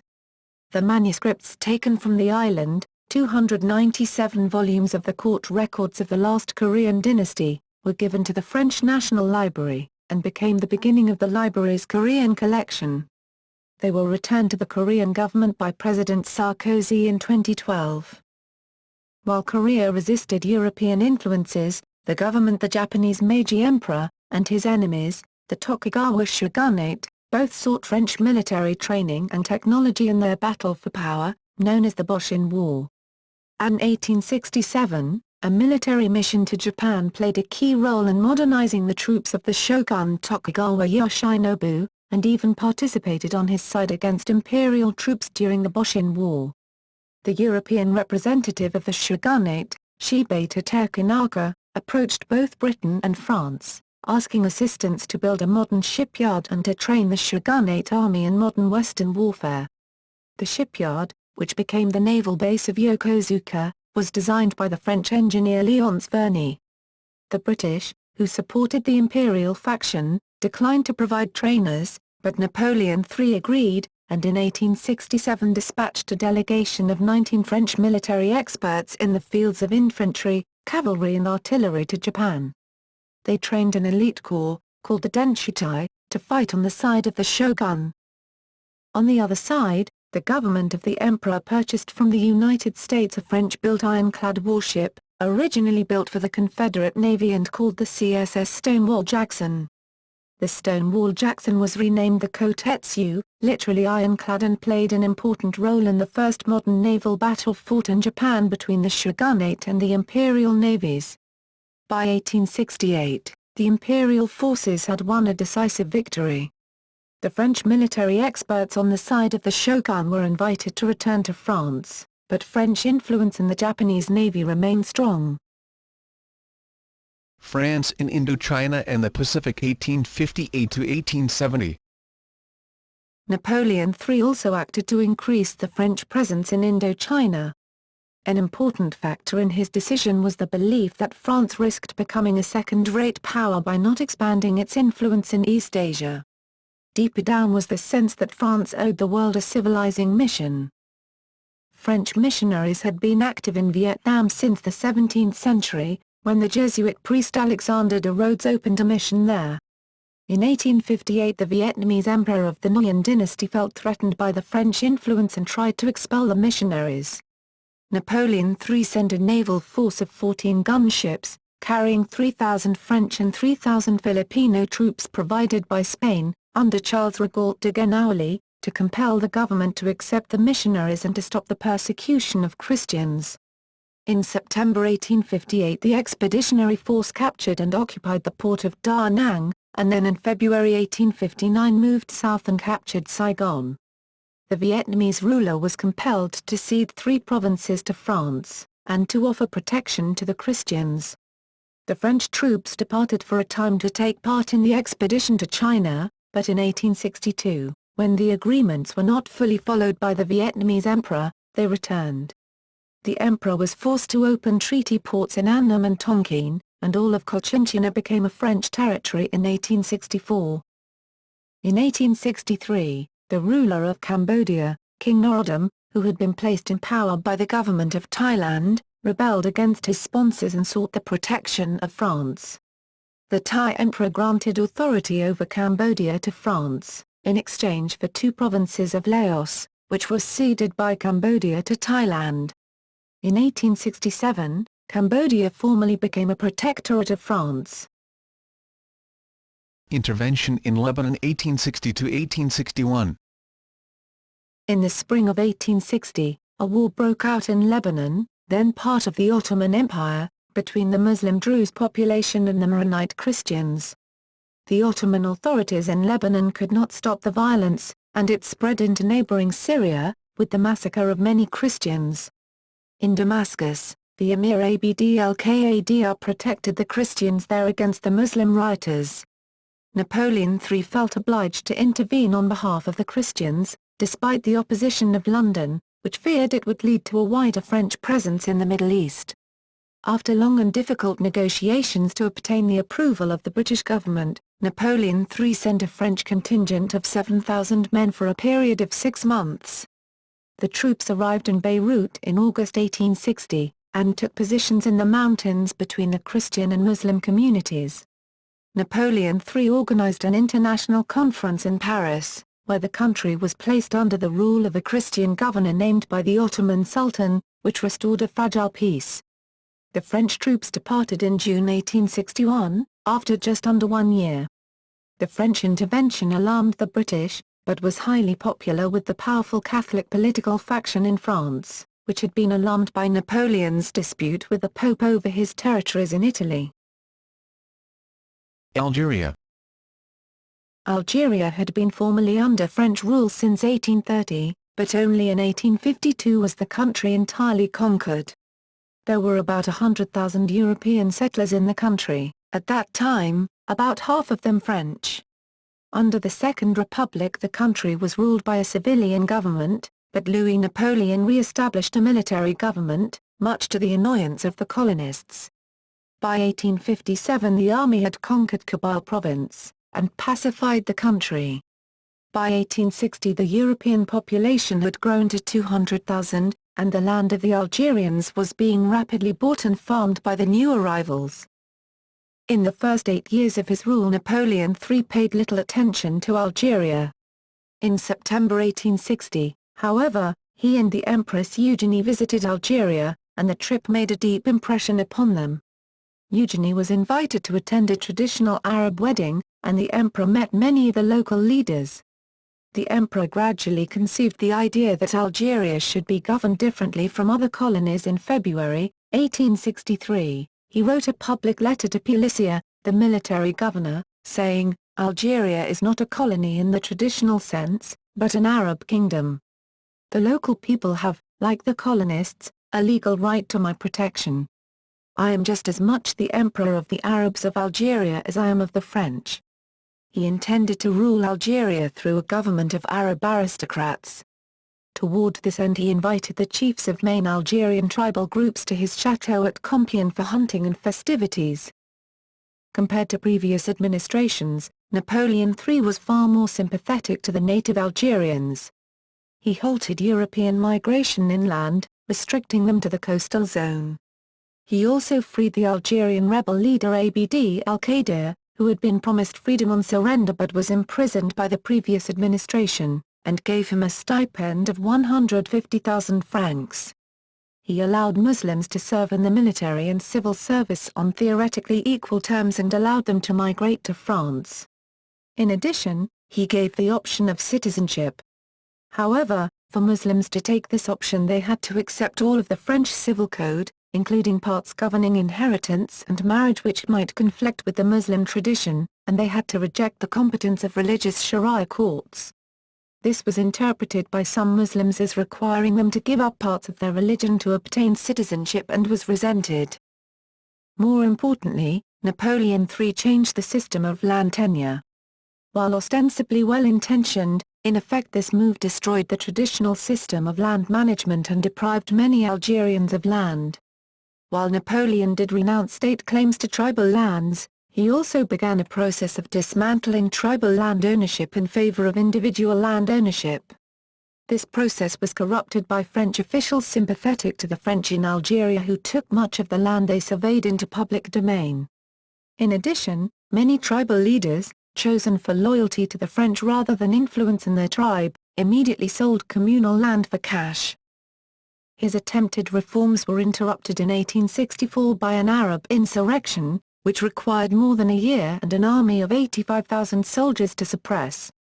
Nonetheless, he did not give up his idea of making Algeria a model where French colonists and Arabs could live and work together as equals. He traveled to Algiers for a second time on May 3, 1865, and this time he remained for a month, meeting with tribal leaders and local officials. He offered a wide amnesty to participants of the insurrection, and promised to name Arabs to high positions in his government. He also promised a large public works program of new ports, railroads, and roads. However, once again his plans met a major natural obstacle in 1866 and 1867. Algeria was struck by an epidemic of cholera, clouds of locusts, drought and famine, and his reforms were hindered by the French colonists, who voted massively against him in the plebiscites of his late reign. The French intervention in Mexico 1862 to 1867. In December 1862, the conservative Mexican government was overthrown by Benito Juárez, who established a secular state and refused to pay the internal and external debts of the old government. France was the largest owner of the debt, owed 135 million gold francs of the 260 million francs total. The rest of the debt was owed to Britain, 85 million francs, and Spain, 40 million. 75 million francs of the French portion were owed to a single individual, a Swiss banker named Jecker, who had hastily been naturalized as a French citizen so he could collect it, with the help of Napoleon III's advisor and half-brother, Morneau, who received a commission of 30% for his help. Under an 1861 agreement, France, Britain and Spain organized a joint military force to compel the Mexican government to pay. A British-French flotilla of ships arrived at Veracruz in December 1861 and landed 7,500 French soldiers and 700 British soldiers, joined later by 6,000 Spanish soldiers from Cuba. Juárez opened negotiations with the international force, but it soon became evident that the French expedition had a more ambitious objective than debt repayment. Napoleon III and the Empress had been intensively lobbied by Mexican émigrés in Europe, who proposed that France establish new conservative and Catholic government in Mexico, under a European monarch. Napoleon III was told that the new monarch would be welcomed by the entire Mexican population. He consented to launch the operation if the new monarch would be approved by a national plebiscite, as he had been. The monarch selected for this task was the Archduke Maximilian, the brother of the Austrian Emperor Franz Joseph II, and wife of Charlotte, daughter of the King of Belgium. When the British and Spanish realized the French goals, they withdrew from the expedition, but the French marched on Mexico City. The first attempt by General Lancez was repulsed by the forces of General Ignacio Zaragoza at Puebla on May 5, 1862, the first defeat of a French army since Waterloo. Napoleon III appointed a new commander, General Faury, one of the victors of Solferino, and sent 23,000 fresh soldiers. Napoleon wrote a letter giving Faury his instructions.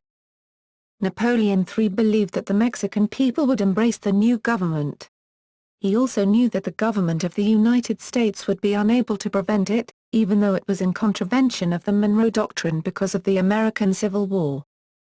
The reinforced French army under Faury launched a new offensive from March to June 1863. After bitter resistance, the defenders of Mexico City surrendered on June 7, 1863. Faury, disregarding Napoleon III's instructions to not install a monarch with a popular plebiscite, organized an assembly of Mexican notables who proclaimed the Mexican Empire and invited Maximilian I of Mexico to rule. Ruling President Benito Juárez and his Republican forces retreated to the countryside and fought against the French troops and the Mexican monarchists. Maximilian was a reluctant emperor, not arriving in Mexico until June 1864. One of his first acts was to sign an agreement that Mexico would repay France the entire cost of the war, some 270 million francs by July 1864, and million francs a year after that. This agreement put his empire deep into debt which it could not possibly pay. The combined Mexican monarchist and French forces won victories up until 1865, but then the tide began to turn against them, in part because the American Civil War had ended. The U.S. government demanded that France withdraw its soldiers from Mexico. Facing a guerrilla war and a financial catastrophe, the Emperor Maximilian became more and more depressed, leaving the capital for long periods, and allowing the Empress Carlotta to reign. Not willing to have a war with the United States, Napoleon III decided at the beginning of 1866 to withdraw French troops from Mexico. In 1863 Maximilian had sent Carlotta to Europe to appeal for funds and support. She appealed to Napoleon III, but he refused to provide more troops or money. During her tour of European courts, she lost and never regained her sanity. Maximilian refused pleas that he depart, and fought against the growing partisan army of Juarez. He was captured, judged and shot on June 19, 1867. The complete failure of the Mexican intervention was a humiliation for Napoleon, and he was widely blamed across Europe for Maximilian's death. However, letters have since shown that Napoleon III and Leopold of Belgium both warned Maximilian not to depend on European support. Empress Eugenie was also blamed for the fiasco. The misadventure in Mexico cost the lives of 6,000 French soldiers, and 336 million francs, in a campaign originally designed to collect 60 million francs. It also aroused the hostility of both the United States and Austria, which had lost a member of its royal family. It was also a distraction to Napoleon III, on the eve of his coming confrontation with Prussia. French-British relations. Despite an historic free trade agreement between Britain and France, and the joint operations conducted by France and Britain in the Crimea, China and Mexico, diplomatic relations between Britain and France never became close. Lord Palmerston, the British Foreign Secretary from 1846 to 1851 and Prime Minister from 1855 to 1865, sought to maintain the balance of power in Europe. This rarely involved an alignment with France. In 1859 there were even briefly fears that France might try to invade the UK. Palmerston was suspicious of France's interventions in Lebanon, Southeast Asia and Mexico. Palmerston was also concerned that France might intervene in the American Civil War, 1861-65, on the side of the South. French-US relations. During 1861 to 1862, at the beginning of the American Civil War, Napoleon III considered recognizing the Confederacy. The United States repeatedly warned that this meant war, but the Emperor kept this option open. The Union blockade of southern ports stopped the supply of cotton to textile mills in France, and caused unemployment. The Confederacy had put their faith in King Cotton diplomacy, expecting that the cut-off of cotton supplies would cause Britain and France to declare war to reopen the trade. Through 1862, Napoleon III met unofficially with Confederate diplomats, raising their hopes that he would unilaterally recognize the Confederacy. France was too weak to act alone without British collaboration, and the British rejected intervention. Napoleon realized that a war with the US without allies would spell disaster for France.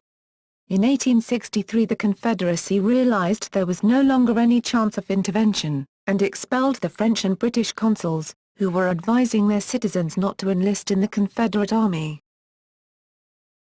Life at the court of Napoleon III.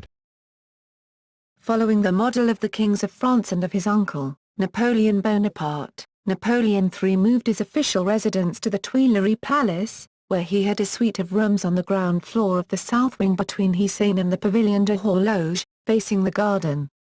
His bedroom was decorated with a talisman from Charlemagne, a symbol of good luck for the Bonaparte family, while his office featured a portrait of Julius Caesar by Ingres, and a large map of Paris, which he used to show his ideas for the reconstruction of Paris to his prefect of the Seine, Baron Haussmann. The emperor's rooms were overheated and were filled with smoke, as he smoked cigarette after cigarette. The empress occupied a suite of rooms just above his highly decorated in the style of Louis XVI, with a pink salon, a green salon and a blue salon. The court moved with the emperor and empress from palace to palace each year following a regular calendar. At the beginning of May, the emperor and court moved to the Château of St. Cloud, for outdoor activities in the park. In June and July, they moved with selected guests to the Palace of Fontainebleau, for walks in the forest, and boating on the lake. In July, the court moved to a thermal bath for a health cure. First to Plumieres, then to Vichy, then, after 1856, to the military camp and residence he had built at Chalon-sur-Marne, where he could take the waters and review military parades and exercises. Beginning in 1856, the emperor and empress spent each September in Biarritz in a large villa overlooking the sea. They would walk on the beach or travel to the mountains, and in the evenings they would dance and sing and play cards and take part in other games and amateur theatricals and charades with their guests. In November the court moved to the Château de Compiègne, for forest excursions, dancing and more games. Famous scientists and artists, such as Louis Pasteur, Gustave Flaubert, Eugène Delacroix and Verdi, were invited to participate in the festivities at Compiègne.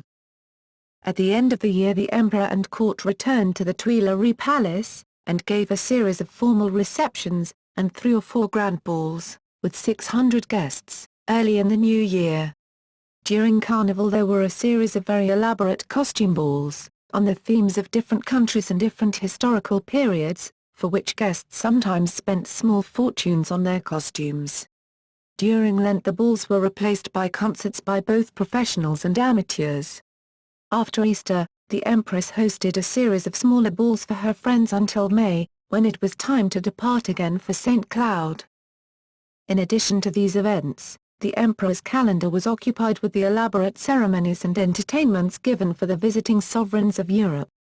Queen Victoria came in 1855, the King of Prussia, Wilhelm I, came to Compiègne in 1861, and Emperor Alexander II of Russia, Emperor Franz Joseph I of Austria and King Louis I of Portugal came to attend the Paris International Exhibition of 1867. Napoleon III and the arts. Napoleon III had conservative and traditional taste in art. His favorite painters were Alexander Cabanel and Franz Xaver Winterhalter, who received major commissions, and whose work was purchased for state museums. At the same time, he followed public opinion, and he made an important contribution to the French avant-garde. In 1863, the jury of the Paris Salon, the famous annual showcase of French painting, headed by the ultra-conservative Comte de Niercourt, the director of the Academy of Fine Arts, refused all submissions by avant-garde artists, including those by Edouard Manet, Camille Pissarro and Joan Jonquind. The artists and their friends complained, and the complaints reached Napoleon III. His office issued a statement: "Numerous complaints have come to the emperor on the subject of the works of art which were refused by the jury of the exposition. His Majesty, wishing to let the public judge the legitimacy of these complaints, has decided that the works of art which were refused should be displayed in another part of the Palace of Industry." Following Napoleon's decree, an exhibit of the rejected paintings, called the Salon des Refuses, was held in another part of the Palace of Industry, where the salon took place. More than 1,000 visitors a day came to see now famous paintings as Edouard Manet's De Jonas sur le Bal and James McNeill Whistler's Symphony in White, No. 1, The White Girl. The journalist Émile Zola reported that visitors pushed to get into the crowded galleries where the refused paintings were hung, and the rooms were full of the laughter and mocking comments of many of the spectators. While the paintings were ridiculed by many critics and visitors, the work of the avant-garde became known for the first time to the French public, and it took its place alongside the more traditional style of painting. Napoleon III also began or completed the restoration of several important historic landmarks, carried out for him by Eugène Viollet-le-Duc.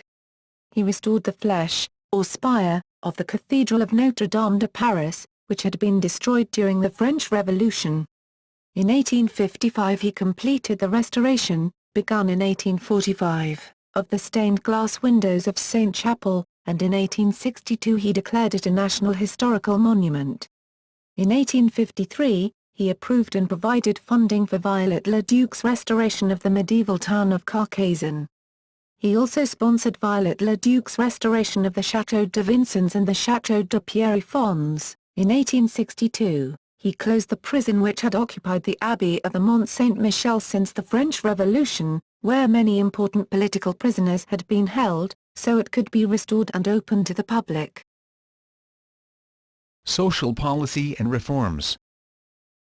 From the beginning of his reign, Napoleon III launched a series of social reforms aimed at improving the life of the working class. He began with small projects, such as opening up 2 clinics in Paris for sick and injured workers, a program of legal assistance to those unable to afford it, and subsidies to companies which built low-cost housing for their workers. He outlawed the practice of employers taking possession of or making comments in the work document that every employee was required to carry. Negative comments meant that workers were unable to get other jobs. In 1866, he encouraged the creation of a state insurance fund to help workers or peasants who became disabled, and to help their widows and families. To help the working class, Napoleon III offered a prize to anyone who could develop an inexpensive substitute for butter. The prize was won by the French chemist Hippolyte Maurice, who in 1869 patented a product he named oleomargarine, later shortened to simply margarine. The right to strike 1864, and the right to organize 1866. His most important social reform was the 1864 law which gave French workers the right to strike, which had been forbidden since 1810. In 1866 he added to this an Edict of Tolerance, which gave factory workers the right to organize. He issued a decree regulating the treatment of apprentices, limited working hours on Sundays and holidays, and removed from the Napoleonic Code the infamous Article 1781, which said that the declaration of the employer, even without proof, would be given more weight by the court than the word of the employee. Education for girls and women, and school reform 1861 to 1869. Napoleon III and the Empress Eugenie worked to give girls and women greater access to public education.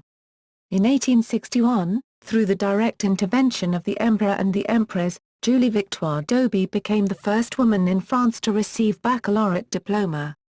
In 1862, the first professional school for young women was opened, and Madeleine Brez became the first woman to enroll in the Faculty of Medicine at the University of Paris.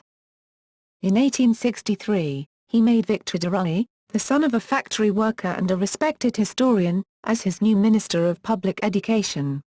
De Rueil greatly accelerated the pace of the reforms, often coming into conflict with the Catholic Church, which wanted the leading role in education. Despite the opposition of the Church, de Rueil opened schools for girls in each commune with more than 500 residents, a total of 800 new schools. Between 1863 and 1869, de Rueil created scholastic libraries for 15,000 schools, and required that primary schools offer courses in history and geography. Secondary schools began to teach philosophy, which had been banned by the previous regime at the request of the Catholic Church. For the first time, public schools in France began to teach contemporary history, modern languages, art, gymnastics and music. The results of the school reforms were dramatic. In 1852, over 40% of army conscripts in France were unable to read or write. By 1869, the number had dropped to 25%. The rate of illiteracy among both girls and boys dropped to 32%. At the university level, Napoleon III founded new faculties in Marseille, Douai, Nancy, Clermont-Ferrand and Poitiers, and founded a network of research institutes of higher studies in the sciences, history, and economics. These also were criticized by the Catholic Church. The Cardinal Archbishop of Rouen, Monsignor Buncos, wrote, "True science is religious, while false science, on the other hand, is vain and prideful. Being unable to explain God, it rebels against him." Economic policy. Lower tariffs and the opening of French markets 1860. One of the centerpieces of the economic policy of Napoleon III was the lowering of tariffs and the opening of French markets to imported goods. He had been in Britain in 1846 when Prime Minister Robert Peel had lowered tariffs on imported grains, and he had seen the benefits to British consumers and the British economy. However, he faced bitter opposition from many French industrialists and farmers, who feared British competition. Convinced he was right, he sent his chief economic advisor, Michel Chevalier, to London to begin discussions, and secretly negotiated a new commercial agreement with Britain, calling for the gradual lowering of tariffs in both countries. He signed the treaty, without consulting with the Assembly, on January 23, 1860. 400 of the top industrialists in France came to Paris to protest, but he refused to yield. Industrial tariffs on such products as steel rails for railroads were lowered first. Tariffs on grains were not lowered until June 1861. Similar agreements were negotiated with the Netherlands, Italy, and France's other neighbors. France's industries were forced to modernize and become more efficient to compete with the British, as Napoleon III had intended. Commerce between the countries surged. Economic expansion and social change. By the 1860s, the huge state investment in railroads, infrastructure and fiscal policies of Napoleon III had brought dramatic changes to the French economy and French society. French people traveled in greater numbers, more often and farther than they had ever traveled before. The opening of the first public school libraries by Napoleon III and the opening by Louis Hachette of the first bookstores in Napoleon's new train stations led to the wider circulation of books around France. During the Empire, industrial production increased by 73%, growing twice as rapidly but still in second place to Britain. From 1850 to 1857, the French economy grew at a pace of 5% a year, and exports grew by 60% between 1855 and 1869. French agricultural production increased by 60%, spurred by new farming techniques taught at the agricultural schools started in each department by Napoleon III, and new markets opened by the railroads. The threat of famine, which for centuries had haunted the French countryside, receded. The last recorded famine in France was in 1855. During the Empire, the migration of the rural population to the cities increased. The portion of the population active in agriculture dropped from 61% in 1851 to 54% in 1870. The average salary of French workers grew by 45% during the Second Empire, but only kept up with price inflation. On the other hand, more French people than ever were able to save money. The number of bank accounts grew from 742,889 in 1852 to 2,079,141 in 1870. Growing opposition and liberal concessions 1860-70. Despite the economic progress the country had made, domestic opposition to Napoleon III was slowly growing, particularly in the National Assembly. The Republicans on the left had always opposed him, believing he had usurped power and suppressed the Republic. The conservative Catholics were increasingly unhappy, because he had taken away the Papal States from the Pope, and because he had built up the public education system, which was a rival to the Catholic system. Many businessmen, particularly in the metallurgical and textile industries, were unhappy, because he had reduced the tariffs on British products, putting the British products in direct competition with their own. The members of the Assembly were particularly unhappy with him, because he went to them only when he needed money. When he had liberalized trade with England, he had not even consulted them. Napoleon's large-scale program of public works, and his expensive foreign policy, had created rapidly mounting government debts. The annual deficit was about Fr 100 million, and the cumulative debt had reached nearly Fr 1 billion. The emperor needed to restore the confidence of the business world, and to involve the legislature and have them share responsibility. On December 24, 1861, Napoleon III, against the opposition of his own ministers, issued a decree announcing that the legislature would have greater powers. The Senate and the Assembly could, for the first time, give a response to the emperor's program, Ministers were obliged to defend their programs before the Assembly, and the right of deputies to amend the programs was enlarged. On February 1, 1861, further reforms were announced. Deputies could speak from the tribune, not just from their seats, and a stenographic record would be made and published of each session. Another even more important reform was announced on December 31, 1861, the budget of each ministry would be voted section by section, not in a block, and the government could no longer spend money by special decree when the legislature was not in session. He did retain the right to change the budget estimate section by section. The deputies quickly took advantage of their new rights.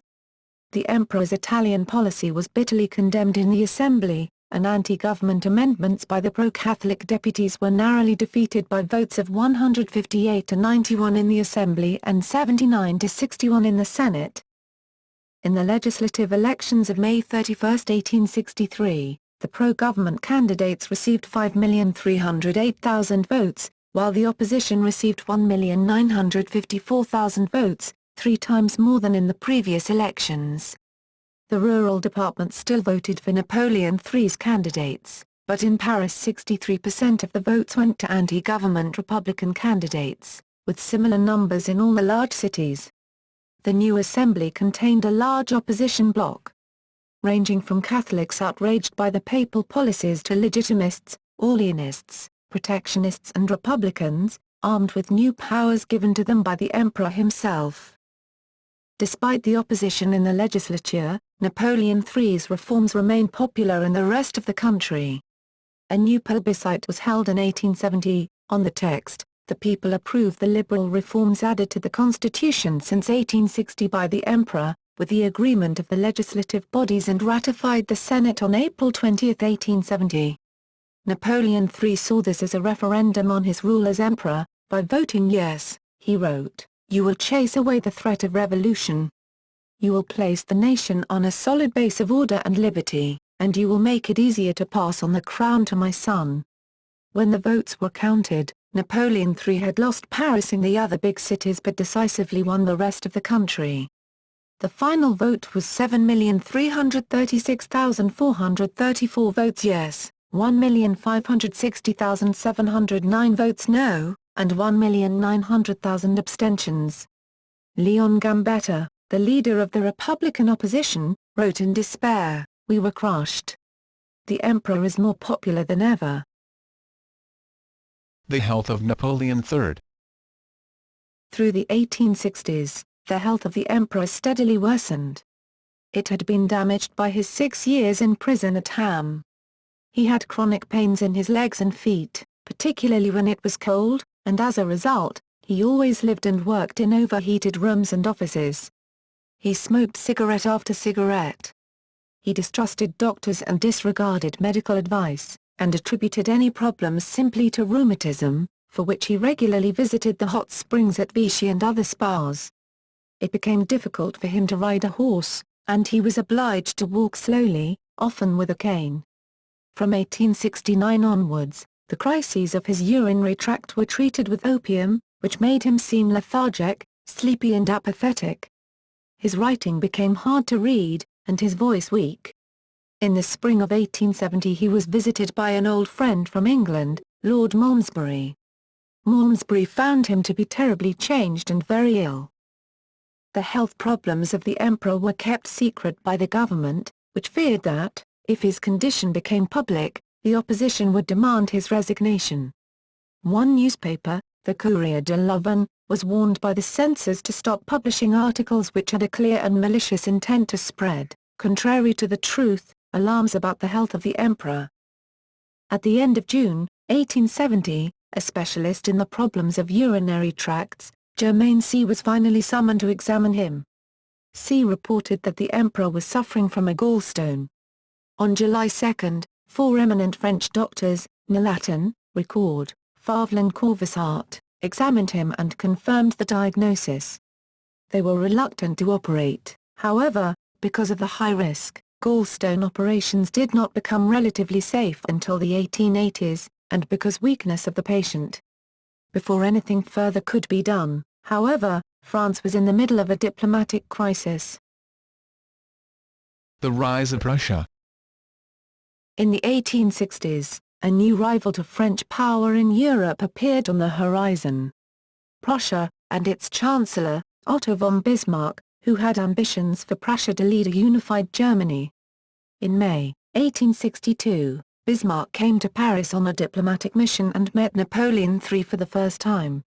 They had cordial relations. On September 30, 1862, however, in Munich, Bismarck declared, in a famous speech, "It is not by speeches and votes of the majority that the great questions of our period will be settled, as one believed in 1848, but by iron and blood." Bismarck saw Austria and France as the main obstacles to his ambitions, and set out to divide and defeat them. A search for allies, and war between Austria and Prussia. In the summer of 1865, when Prussia invaded and annexed the German-speaking provinces of Denmark, Napoleon III recognized the threat that a unified Germany would pose to France, and he looked for allies to challenge it, without success. The British government was suspicious that Napoleon wanted to take over Belgium, felt secure with its powerful navy, and did not want any military engagements on the European continent. The Russian government was also suspicious of Napoleon, whom it believed had encouraged Polish nationalists to rebel against Russian rule. Bismarck and Prussia, on the other hand, had offered assistance to Russia to help crush the Polish patriots. In October 1865, Napoleon had a cordial meeting with Bismarck at Biarritz. They discussed Veneto, Austria's remaining province in Italy. Bismarck told Napoleon that Germany had no secret arrangement to give Veneto to Italy, and Napoleon assured him in turn that France had no secret understanding with Austria. Bismarck hinted vaguely that, in the event of a war between Austria and Prussia, French neutrality would be rewarded with some sort of territory as a compensation. In 1866, relations between Austria and Prussia worsened and Bismarck demanded the expulsion of Austria from the German Confederation. Napoleon and his foreign minister, Drouin de l'Huys, expected a long war and an eventual Austrian victory. Napoleon III felt he could extract a price from both Prussia and Austria for French neutrality. On June 12, 1866, France signed a secret treaty with Austria, guaranteeing French neutrality in a Prussian-Austrian war. In exchange, in the event of an Austrian victory, Austria would give Veneto to France, and also would create a new independent German state on the Rhine, which would become an ally of France. At the same time, Napoleon proposed a secret treaty with Bismarck, promising that France would remain neutral in a war between Austria and Prussia. In the event of a Prussian victory, France would recognize Prussia's annexation of smaller German states, and France, in exchange, would receive a portion of German territory. Bismarck, confident of success, summarily rejected Napoleon's offer. On the 15th of June, the Prussian army invaded Saxony, an ally of Austria. On July 2, Austria asked Napoleon to arrange an armistice between Italy, which had allied itself with Prussia, and Austria, in exchange for which France would receive the Veneto region. But on July 3, the Prussian army crushed the Austrian army at the Battle of Sadowa, in Bohemia. The way to Vienna was open for the Prussians, and Austria asked for an armistice. The armistice was signed on July 22.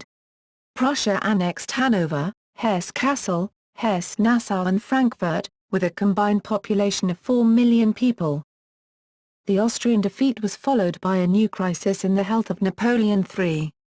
Metternich, the Austrian ambassador to France, saw the emperor on July 7 and reported, "Since I have known the emperor, never have I seen him in such a state of complete prostration." Marshal Conrobert, who saw him on July 28, wrote that the emperor was pitiful to see. He could barely sit up in his armchair, and his drawn face expressed at the same time moral anguish and physical pain. The Luxembourg Crisis. Napoleon III still hoped to receive some compensation from Prussia for French neutrality during the war. His foreign minister, Drouin, asked Bismarck for the Palatinate of Bavaria, and for the demilitarization of Luxembourg, which was the site of the Prussian fortress. Napoleon's senior advisor, Roure, increased the demands, asking that Prussia accept the annexation by France of Belgium and of Luxembourg. Luxembourg at the time belonged to the Netherlands, and King William II of the Netherlands, who badly needed money, was prepared to sell the duchy to France, but Bismarck swiftly intervened. Bismarck showed the British ambassador a copy of Napoleon's demands, and he put pressure on the King of the Netherlands to refuse to sell the duchy to France. France was forced to renounce any claim to Luxembourg in the Treaty of London, 1867. Napoleon III gained nothing for his efforts but the demilitarization of the Prussian fortress in Luxembourg. The failure to increase the size of the French army. Despite his failing health, Napoleon III could see that the Prussian army, combined with the armies of Bavaria and the other German states, would be a formidable enemy. In 1866, Prussia, with a population of 22 million, had been able to mobilize an army of 700,000 men, while France, with population of 26 million, had an army of only 385,000 men, of whom 100,000 were in Algeria, Mexico, and Rome. In the autumn of 1867, Napoleon III proposed a form of universal military service, similar to the Prussian system, to increase the size of the French army, if needed, to 1 million.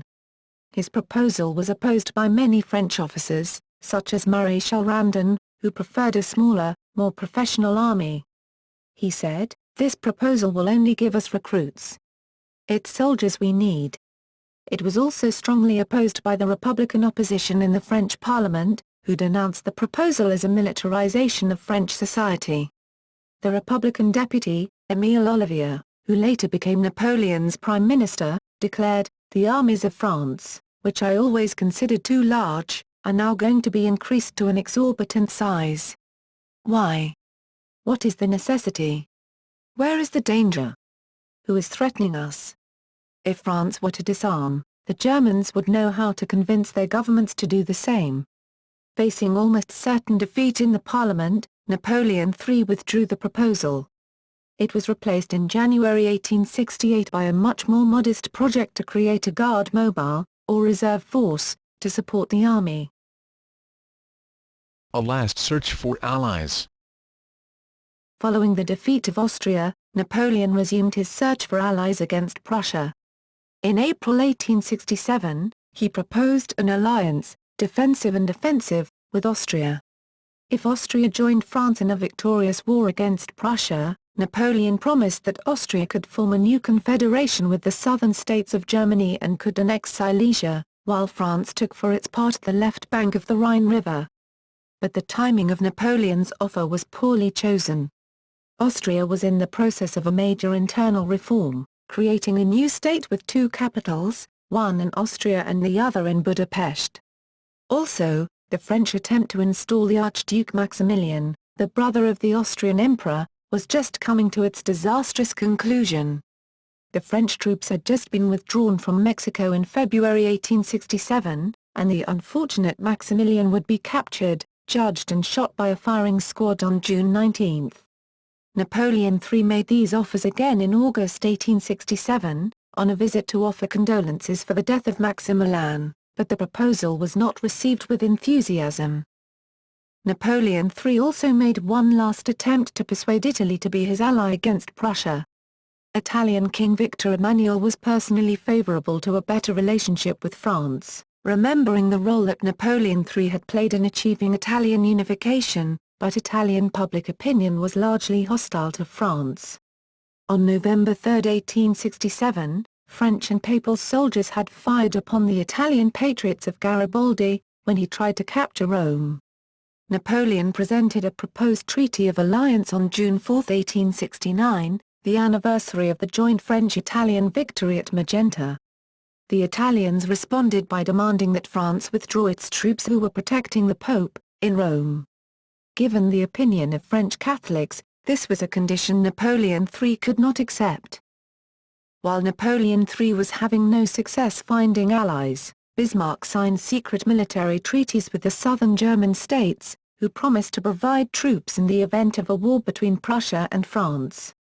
In 1868, Bismarck signed an accord with Russia, giving Russia liberty of action in the Balkans in exchange for neutrality in the event of a war between France and Prussia.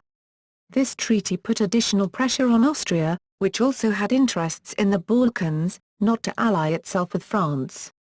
Bismarck also reached out to the Liberal government of William Gladstone in London, offering to protect the neutrality of Belgium against a French threat. The British Foreign Office under Lord Clarendon mobilised the British fleet, to dissuade France against any aggressive moves against Belgium. In any war between France and Prussia, France would be entirely alone. Otto von Bismarck, the Prussian Chancellor, thought that French vanity would lead to war.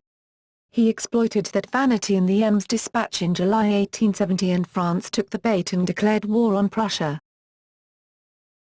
The Hohenzollern candidacy and the Ems telegram.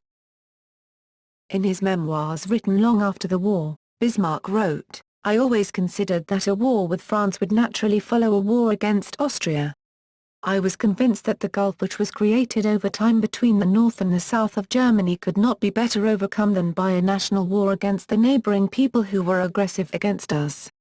I did not doubt that it was necessary to make a French-German war before the general reorganization of Germany could be realized."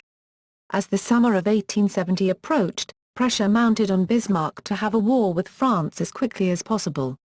In Bavaria, the largest of the southern German states, unification Prussia was being opposed by the Patriot Party, which favored a union of Bavaria with Austria. The secret military treaties between Prussia and the southern German states were due to expire at the end of 1870, and their renewal was not guaranteed. German public opinion was on the side of unification with Prussia, but might not remain so forever. In France, patriotic sentiment was also growing.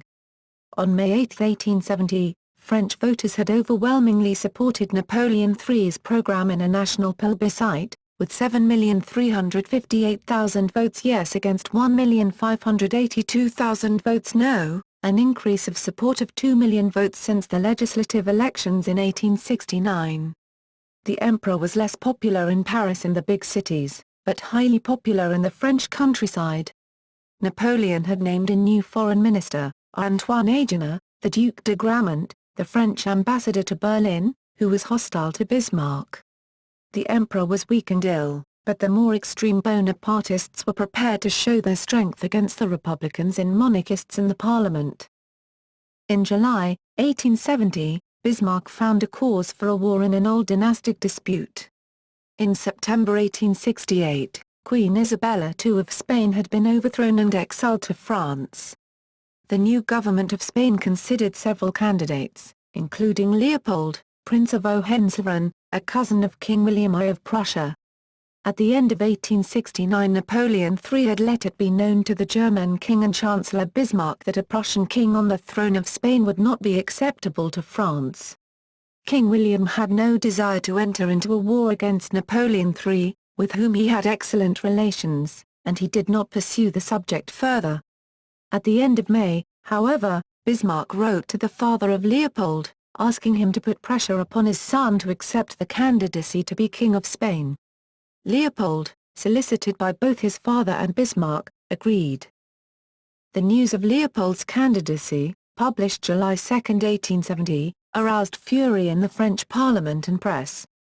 The government was attacked by both the Republicans and monarchist opposition, and by the ultra-Bonapartists, for its weakness against Prussia. On July 6 Napoleon III held meeting of his ministers at the Château of St. Cloud and told them that Germany must withdraw the Hohenzollern candidacy or there would be a war. He asked Marshal Lebeuf, the chief of staff of the French army, if the army was prepared for a war against Prussia. Lebeuf responded that the French soldiers had a superior rifle to the Prussian rifle, that the French artillery was commanded by an elite corps of officers, and that the army would not lack a button on its puttees. He assured the emperor that the French army could have 400,000 men on the Rhine in less than 15 days. King William I did not want to be seen as the instigator of the war. He had received messages urging restraint from the Tsar, Queen Victoria, and the King of Belgium. On July 10, he told Leopold's father that his candidacy should be withdrawn. Leopold resisted the idea, but finally agreed on the 11th, and the withdrawal of the candidacy was announced on the 12th, a diplomatic victory for Napoleon. On the evening of the 12th, after meeting with the Empress and with his foreign minister, Grammont, he decided to push his success a little further. He would ask King William to guarantee the Prussian government would never again make such a demand for the Spanish throne. The French ambassador to Prussia, Count Vincent Benedetti, was sent to the German Spa of Ems, where the German king was staying. Benedetti met with the king on July 13 in the park of the chateau.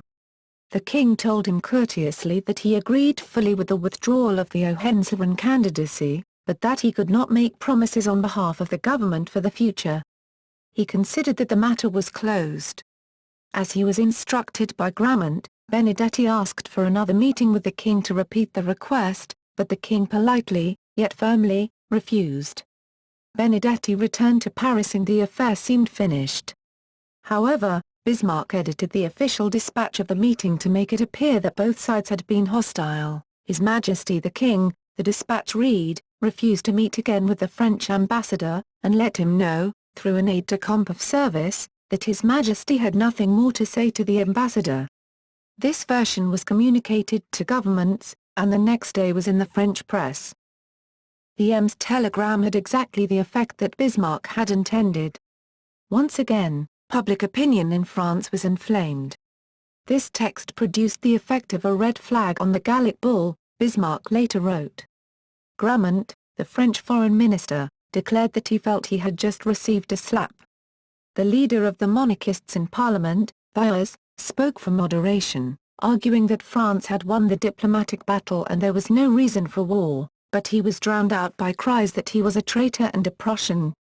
Napoleon's new prime minister, Émile Ollivier, declared that France had done all that it could humanly and honorably do to prevent the war, and that he accepted the responsibility with a light heart.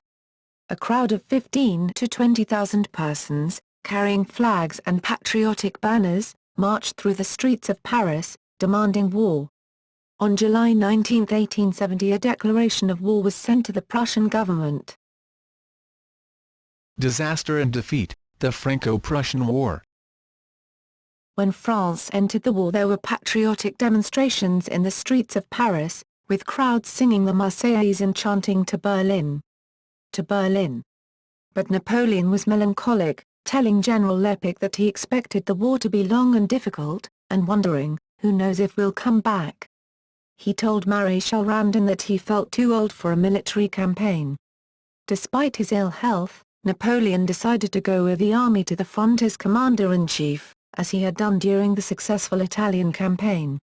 On July 28, he departed St. Cloud by train for the front. He was accompanied by the 14-year-old Prince Imperial, in the uniform of the army, by his military staff, and by a large contingent of chefs and servants, in livery. He was pale and visibly in pain. The Empress remained in Paris as the regent, as she had done on other occasions when the Emperor was out of the country. The mobilization of the French army was chaotic. 200,000 soldiers converged on the German frontier, along a front of 250 kilometers, choking all the roads and railroads for miles. Officers were unable to find their units, and units were unable to find their officers. Von Moltke and the German army, with experience mobilizing in the war against Austria, were able to efficiently move three armies of 518,000 men to a more concentrated front of just 120 kilometers. In addition, the German soldiers were backed by a substantial reserve of the Landwehr, with 340,000 men, and an additional reserve of 400,000 territorial guards. The French army arrived at the frontier equipped with maps of Germany, but without maps of France, where the actual fighting would take place, and without a specific plan of what it was going to do. On August 2, Napoleon and the Prince Imperial accompanied the French army as it made a tentative crossing of the German border toward the town of Saarbrück. The French, accompanied by Napoleon III and the Prince Imperial, won a minor skirmish, and advanced no further. Napoleon III, very ill, was unable to ride his horse, and had to support himself by leaning against a tree. In the meantime, the Germans had assembled a much larger army opposite Alsace and Lorraine than the French had expected or were aware of. On August 4, 1870, the Germans attacked with overwhelming force against a French division in Alsace at the Battle of Wissembourg, forcing it to retreat. On August 5 the Germans defeated another French army at the Battle of Spicheren in Lorraine. On August 6, 140,000 Germans attacked 35,000 French soldiers at the Battle of Worth. The French lost 19,200 soldiers killed, wounded and captured, and were forced to retreat. The French soldiers fought bravely, and French cavalry and infantry attacked the German lines repeatedly, but the Germans had superior logistics, communications, and leadership. The decisive weapon was the new German Krupp 6-pound field gun, which had a steel barrel and was loaded by the breech, and had a longer range, more rapid rate of fire, and more accuracy than the bronze muzzle-loading French cannons. The Krupp guns caused terrible casualties in the French ranks. When the news of the French defeats reached Paris on August 7, it was greeted with disbelief and dismay. Prime Minister Olivier and the Chief of Staff of the Army, Marshal Lebeuf, both resigned. The Empress Eugénie took it upon herself as the regent to name a new government. She chose General Cousin Montauban, better known as the Count of Palikao, 74 years old, the former commander of the French expeditionary force to China, as her new prime minister. The Count of Palikao named Maréchal François Achille Bazaine, the commander of the French forces in Lorraine, as the new military commander. Napoleon III proposed returning to Paris, realizing that he was doing no good for the army. The Empress, in charge of the government, responded by telegraph, "Don't think of coming back, unless you want to unleash a terrible revolution. They will say you quit the army to flee the danger." The Emperor agreed to remain with the army. With the Empress directing the country, and Bazaine commanding the army, the Emperor no longer had any real role to play. At the front, the Emperor told Marshal Lebeuf, "We've both been dismissed."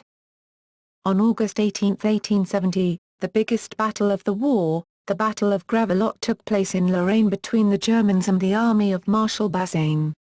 The Germans suffered 20,000 casualties and the French 12,000, but the Germans emerged as the victor, as Marshal Bazaine's army, with 175,000 soldiers, 6 divisions of cavalry and 500 cannon, was trapped inside the fortifications of Metz, unable to move. Napoleon was at Chalon-sur-Marne with the army of Marshal Patrice de MacMahon. MacMahon, Marshal Bazaine, and the Count of Palikao, with the Empress in Paris, all had different ideas on what the army should do next, and the Emperor had to act as a referee among them. The Emperor and MacMahon proposed moving their army closer to Paris, to protect the city, but on August 17 Bazaine telegraphed to the Emperor, "I urge you to renounce this idea, which seems to abandon the army at Metz. Couldn't you make a powerful diversion toward the Prussian corps, which are already exhausted by so many battles? The Empress shares my opinion." Napoleon III wrote back, "I yield to your opinion." The Emperor sent the Prince Imperial back to Paris for his safety, and went with a weary army in the direction of Metz. The Emperor, riding in an open carriage, was jeered, sworn at and insulted by demoralized soldiers. The direction of movement of MacMahon's army was supposed to be secret, but it was published in the French press, and thus was quickly known to the German General Staff. The German commander, von Moltke, ordered 2 Prussian armies which were marching toward Paris to turn towards MacMahon's army. On August 30 one corps of MacMahon's army was attacked by the Germans at Beaumont, losing 500 men and 40 cannons. MacMahon, believing he was ahead of the Germans, decided to stop and reorganize his forces at the fortified city of Sedan, close to the Belgian border. The Battle of Sedan and capitulation. MacMahon arrived at Sedan with 100,000 soldiers, not knowing that 2 German armies were closing in on the city, one from the west and one from the east, blocking any escape. The Germans arrived on August 31 and by September 1 occupied the heights around Sedan, placed batteries of artillery, and began to shell the French positions below. At 5 o'clock in the morning on September 1, MacMahon was seriously wounded in the hip by a German shell. Sedan was soon under bombardment from 700 German cannon. MacMahon's successor, General Wimpfen, launched a series of valiant cavalry attacks to try to break the German encirclement, with no success. During the battle and bombardment, the French lost 17,000 killed or wounded, and 21,000 captured. As the German shells rained down on the French positions, Napoleon III wandered aimlessly in the open around the French positions. One officer of his military escort was killed, and 2 more were wounded. A doctor accompanying him wrote in his notebook, "If this man has not come here to kill himself, I don't know what he has come to do. I have not seen him give an order all morning." Finally, at 1 o'clock in the afternoon, Napoleon emerged from his reverie and gave the order for a white flag to be hoisted above the citadel. He then had a message sent to the Prussian king, who was at Sedan with his army: "Monsieur, my brother, not being able to die at the head of my troops, nothing remains for me but to place my sword in the hands of your majesty." After the war, when he was accused of having made a shameful surrender at Sedan, he wrote, "Some people believe that, by burying ourselves under the ruins of Sedan, we would have better served my name and my dynasty. It's possible. May to hold in my hand the lives of thousands of men and not to make a sign to save them was something that was beyond my capacity, my heart refused these sinister grandeurs." At 6 o'clock in the morning on September 2, in the uniform of a general, and accompanied by 4 generals from his staff, Napoleon was taken to the German headquarters at Donchery. He expected to see King William, but instead he was met by Bismarck and the German commander, General Moltke. They dictated the terms of the surrender to Napoleon. Napoleon asked that his army be disarmed and allowed to pass into Belgium, but Bismarck refused. They also asked Napoleon to sign the preliminary documents of a peace treaty, but Napoleon refused, telling them that negotiating the peace would be the responsibility of the French government, headed by the regent, the Empress Eugénie. The emperor was then taken to the chateau at Bellevue, where he was visited by the Prussian king. Napoleon told the king that he had not wanted the war, but had been forced into it by public opinion. The Prussian king politely agreed. That evening, from the chateau, he wrote to the Empress Eugénie, "It is impossible for me to say what I have suffered and what I am suffering now. I would have preferred death to a capitulation so disastrous, and yet, under the present circumstances, it was the only way to avoid the butchering of 60,000 people. If only all my torments were concentrated here. I think of you, our son, and our unhappy country." The aftermath of the capitulation. The news of the capitulation reached Paris on September 3, confirming the rumors that were already circulating in the city. When the news was given to the Empress that the Emperor and the army were prisoners, she reacted by shouting at the Emperor's personal aide, "No! An emperor does not capitulate. He is dead. They are trying to hide it from me. Why didn't he kill himself? Doesn't he know he has dishonored himself?" Later, when hostile crowds formed near the palace, and the staff began to flee, the Empress slipped out with one of her entourage and sought sanctuary with her American dentist, who took her to Deauville. From there, on September 7, she took the yacht of a British official to England. On September 4, a group of Republican deputies, led by Léon Gambetta, gathered at the Hôtel de Ville in Paris and proclaimed the return of the Republic, and the creation of a government of national defense. The Second Empire of Napoleon III was over. Captivity, exile and death. From September 5, 1870 until March 19, 1871, Napoleon III and his entourage of 13 aides were held in comfortable captivity in a castle at Wilhelmshoek, near Kassel. King William of Prussia provided a cook and servants, and Napoleon III was permitted to wear civilian clothing, walk in the park and receive visitors. He resumed a close and tender relationship by correspondence with Eugénie. On September 30, Eugénie traveled incognito to Germany to visit Napoleon. Napoleon continued to write political tracts and letters, and dreamed of a return to power. Bonapartist candidates participated in the first elections for the National Assembly on February 8, but won only 5 seats. On March 1, the newly elected Assembly officially declared the removal of the Emperor from power, and placed all the blame for the French defeat squarely on him. On March 3, the National Assembly accepted the preliminary articles of peace negotiated by Adolf Hitler, and Bismarck no longer had any need to keep Napoleon a captive.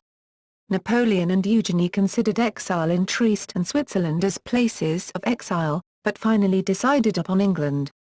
Napoleon had not accumulated a large fortune as emperor. He sold a house he owned in Rome, and Eugenie sold property in Spain and her jewels, and on March 19 they departed Cassel for England, arriving in Dover on March 20, 1871. Napoleon, Eugenie, their son and their entourage settled at Camden Place, a large three-storey country house in the village of Chislehurst, a half-hour by train from central London. On March 27, he travelled to Windsor Castle and was received by Queen Victoria. In April, the Queen visited him at Chislehurst and found him living as he had in Paris, in overheated rooms and smoking cigarette after cigarette. Napoleon passed his time writing and designing a stove which would be more energy efficient. He visited Exeter and Bath, and spent a holiday on the sea at Torquay. In the summer of 1872, however, his health began to worsen. He was no longer able to ride a horse or ride in a carriage. He consulted two British specialists, Sir William Gull and Sir Henry Thompson, who proposed surgery to break and remove his gallstones. A first operation took place on January 2, 1873, and a second on January 6. A third operation was scheduled for January 9, but on the morning of January 7 he became very seriously ill. He spoke his last coherent words to Dr. Henri Canu, who had accompanied him during his entire career, and had been with him at the Battle of Sedan. "Isn't it true that we weren't cowards at Sedan?" He was given last rites, and died on January 9, 1873. Napoleon was originally buried at St. Mary's, the Catholic church in Chislehurst. However, after his son, a soldier in the British Army, died in 1879 fighting against the Zulus in South Africa, Eugenie decided to build a monastery and a chapel for the remains of Napoleon III and their son.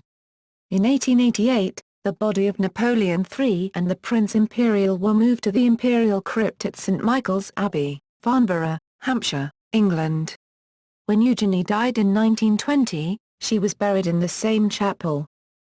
It was reported by the British press in 2007 that the French government was considering the return of his remains to be buried in France, but this was reportedly opposed by the monks of the abbey.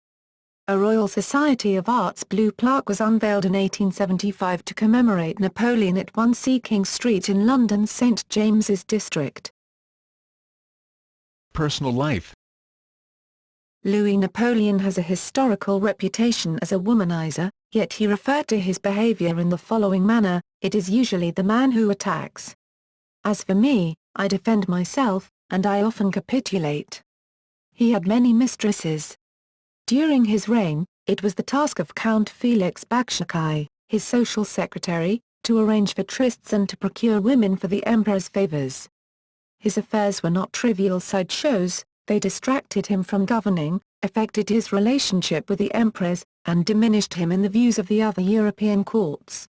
Among his numerous love affairs and mistresses were Mathilde Bonaparte, his cousin and fiancée, Maria Anna Schiess, 1812–1880, of Allensbach, Lake Constance, Germany, mother of his son Bonaventure Cara, 1839–1921, Alexandrine Eleanor Vergot, laundress at the prison at Ham, mother of his sons Alexander Louis Eugene and Louis Ernest Alexander, Eliza Rachel Felix, the most famous actress in Europe, Harriet Howard, 1823–1865, wealthy and a major financial backer, Virginia Ladouani, Countess de Castiglione, March 22, 1837–November 28, 1899, spy, artist and famous beauty, sent by Camillo Cava to influence the emperor's politics, Marie-Anne Waleska, a possible mistress, who was the wife of Count Alexander Joseph Count Kolonowski, his relative and foreign minister, Justine Marie Leboeuf, also known as Marguerite Belanger, actress and acrobatic dancer. Belanger was falsely rumored to be the illegitimate daughter of a hangman, and was the most universally loathed of the mistresses, though perhaps his favorite. Countess Louise de Mercy-Argento, 1837–1890, likely a platonic relationship, author of The Last Love of an Emperor, her reminiscences of her association with the emperor. His wife, Eugenie, resisted his advances prior to marriage. She was coached by her mother and her friend, Prosper Mérimée. "What is the road to your heart?" Napoleon demanded to know. "Through the chapel, sire," she purportedly answered. Yet, after marriage, it took not long for him to stray as Eugenie found sex with him disgusting. It is doubtful that she allowed further approaches by her husband once she had given him an heir. By his late 40s, Napoleon started to suffer from numerous medical ailments, including kidney disease, bladder stones, chronic bladder and prostate infections, arthritis, gout, obesity, and the chronic effects of smoking. In 1856, Dr. Robert Ferguson, a consultant called from London, diagnosed a nervous exhaustion that had a debilitating impact upon sexual performance, and reported this also to the British government. With Prosper Mérimée, Napoleon III continued to seek the preservation of numerous medieval buildings in France, which had been left disregarded since the French Revolution, a project Mérimée had begun during the July Monarchy. With Viollet le Duc acting as chief architect, many buildings were saved, including some of the most famous in France, Notre Dame Cathedral, Mont Saint-Michel, Carcassonne, Vézelay Abbey, Pierrefonds, and Roquetel-Lade Castle. Napoleon III also directed the building of the French railway network, which greatly contributed to the development of the coal mining and steel industry in France, thereby radically changing the nature of the French economy, which entered the modern age of large-scale capitalism. The French economy, the second largest in the world at the time, behind the British economy, experienced a very strong growth during the reign of Napoleon III. Names such as steel tycoon Eugene Schneider or banking mogul James de Rothschild are symbols of the period. Two of France's largest banks, Société Générale and Crédit Lyonnais, still in existence today, were founded during that period. The French stock market also expanded prodigiously, with many coal mining and steel companies issuing stocks. Although largely forgotten by later Republican generations, which only remembered the non-democratic nature of the regime, the economic successes of the Second Empire are today recognized as impressive by historians. The emperor himself, who had spent several years in exile in Victorian Lancashire, was largely influenced by the ideas of the Industrial Revolution in England, and he took particular care of the economic development of the country. He is recognized as the first ruler of France to have taken great care of the economy. Previous rulers considered it secondary. His military adventurism is sometimes considered a fatal blow to the concert of Europe, which based itself on stability and balance of powers, whereas Napoleon III attempted to rearrange the world map to France's favor even when it involved radical and potentially revolutionary changes in politics. A 12-pound cannon designed by France is commonly referred to as a Napoleon cannon or 12-pounder Napoleon in his honor. The historical reputation of Napoleon III is far below that of his uncle. Victor Hugo portrayed him as Napoleon the Small, Napoleon le Petit, a mere mediocrity, in contrast with Napoleon I the Great, presented as a military and administrative genius. In France, such arch opposition from the age's central literary figure, whose attacks on Napoleon III were obsessive and powerful, made it impossible for a very long time to assess his reign objectively. Karl Marx, in the 18th Brumaire of Louis Napoleon, famously mocked Napoleon III by saying Hegel remarks somewhere that all great world historical facts and personages appear, so to speak, twice. He forgot to add, the first time as tragedy, the second time as farce. Napoleon III has often been seen as an authoritarian but ineffectual leader who brought France into dubious, and ultimately disastrous, foreign military adventures. Historians have also emphasized his attention to the fate of the working classes and poor people. His book Extinction du Paupérisme, Extinction of Pauperism, which he wrote while imprisoned at the Fort of Ham in 1844, contributed greatly to his popularity among the working classes and thus his election in 1848. Throughout his reign the emperor worked to alleviate the sufferings of the poor, on occasion breaching the 19th-century economic orthodoxy of complete laissez-faire and using state resources or interfering in the market.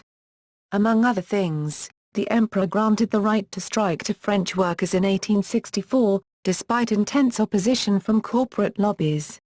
Marxist sociologist Guerin Born has characterized the reign of Napoleon III as the first modern bourgeois regime, one which combined a movement of mass support with bourgeois rule, albeit through authoritarian statist means. According to the Born, such a form of rule, ossified upon the point of crisis, proves fatal to such regimes once major external crises emerge. Napoleon III in films. Leon Ames played him in Suez, 1938, although Loretta Young's Eugenie is a more prominent character. Claude Rains portrays him in Juarez, 1939, as a weak man ready to betray Maximilian in Mexico. Jerome Cowan plays Napoleon III in The Song of Bernadette, 1943. Guy Bates Post plays Louis Napoleon in Maytime, 1936. Titles, styles, honors and arms. Titles and styles. April 20, 1808 – July 9, 1810, His Imperial and Royal Highness Louis Napoleon Bonaparte, Prince of Holland. April 20, 1808 – July 25, 1846, His Imperial Highness Louis Napoleon Bonaparte, Prince Imperial of France. December 20, 1848 – December 2, 1852, His Excellency Louis Napoleon Bonaparte, President of the French Republic, Le Prince President. December 2, 1852 – September 4, 1870, His Imperial Majesty the Emperor of the French. September 4, 1870 – January 9, 1873, His Imperial Majesty the former Emperor of the French. Full title is Emperor. His Imperial Majesty Napoleon III, by the grace of God and the will of the nation, Emperor of the French. Paternity. Speculation about his paternity was a favorite topic of his detractors, as his parents were estranged and his mother Hortense was known to have multiple lovers. However, the parents met briefly between June 23 and July 6, 1807, 9.5 months prior to his birth, and there is no reason to assume that Louis was not his father. Additionally, Article 312 of the Napoleonic Code stated, and still states, that the father of any child born within wedlock is the mother's husband. The meeting prior to his birth meant that there was no impossibility of conception, and that the Article 312 designated Louis as the father of the future Napoleon III. Writings by Napoleon III. Les Idées Napoléoniennes, an outline of Napoleon III's opinion of the optimal course for France, written before he became emperor. History of Julius Caesar, a historical work he wrote during his reign. He drew an analogy between the politics of Julius Caesar and his own, as well as those of his uncle. Napoleon III wrote a number of articles on military matters, artillery, scientific issues, electromagnetism, pro and con of beet versus cane sugar, historical topics, the Stuart kings of Scotland, and on the feasibility of the Nicaragua Canal. His pamphlet on the extinction of pauperism helped his political advancement.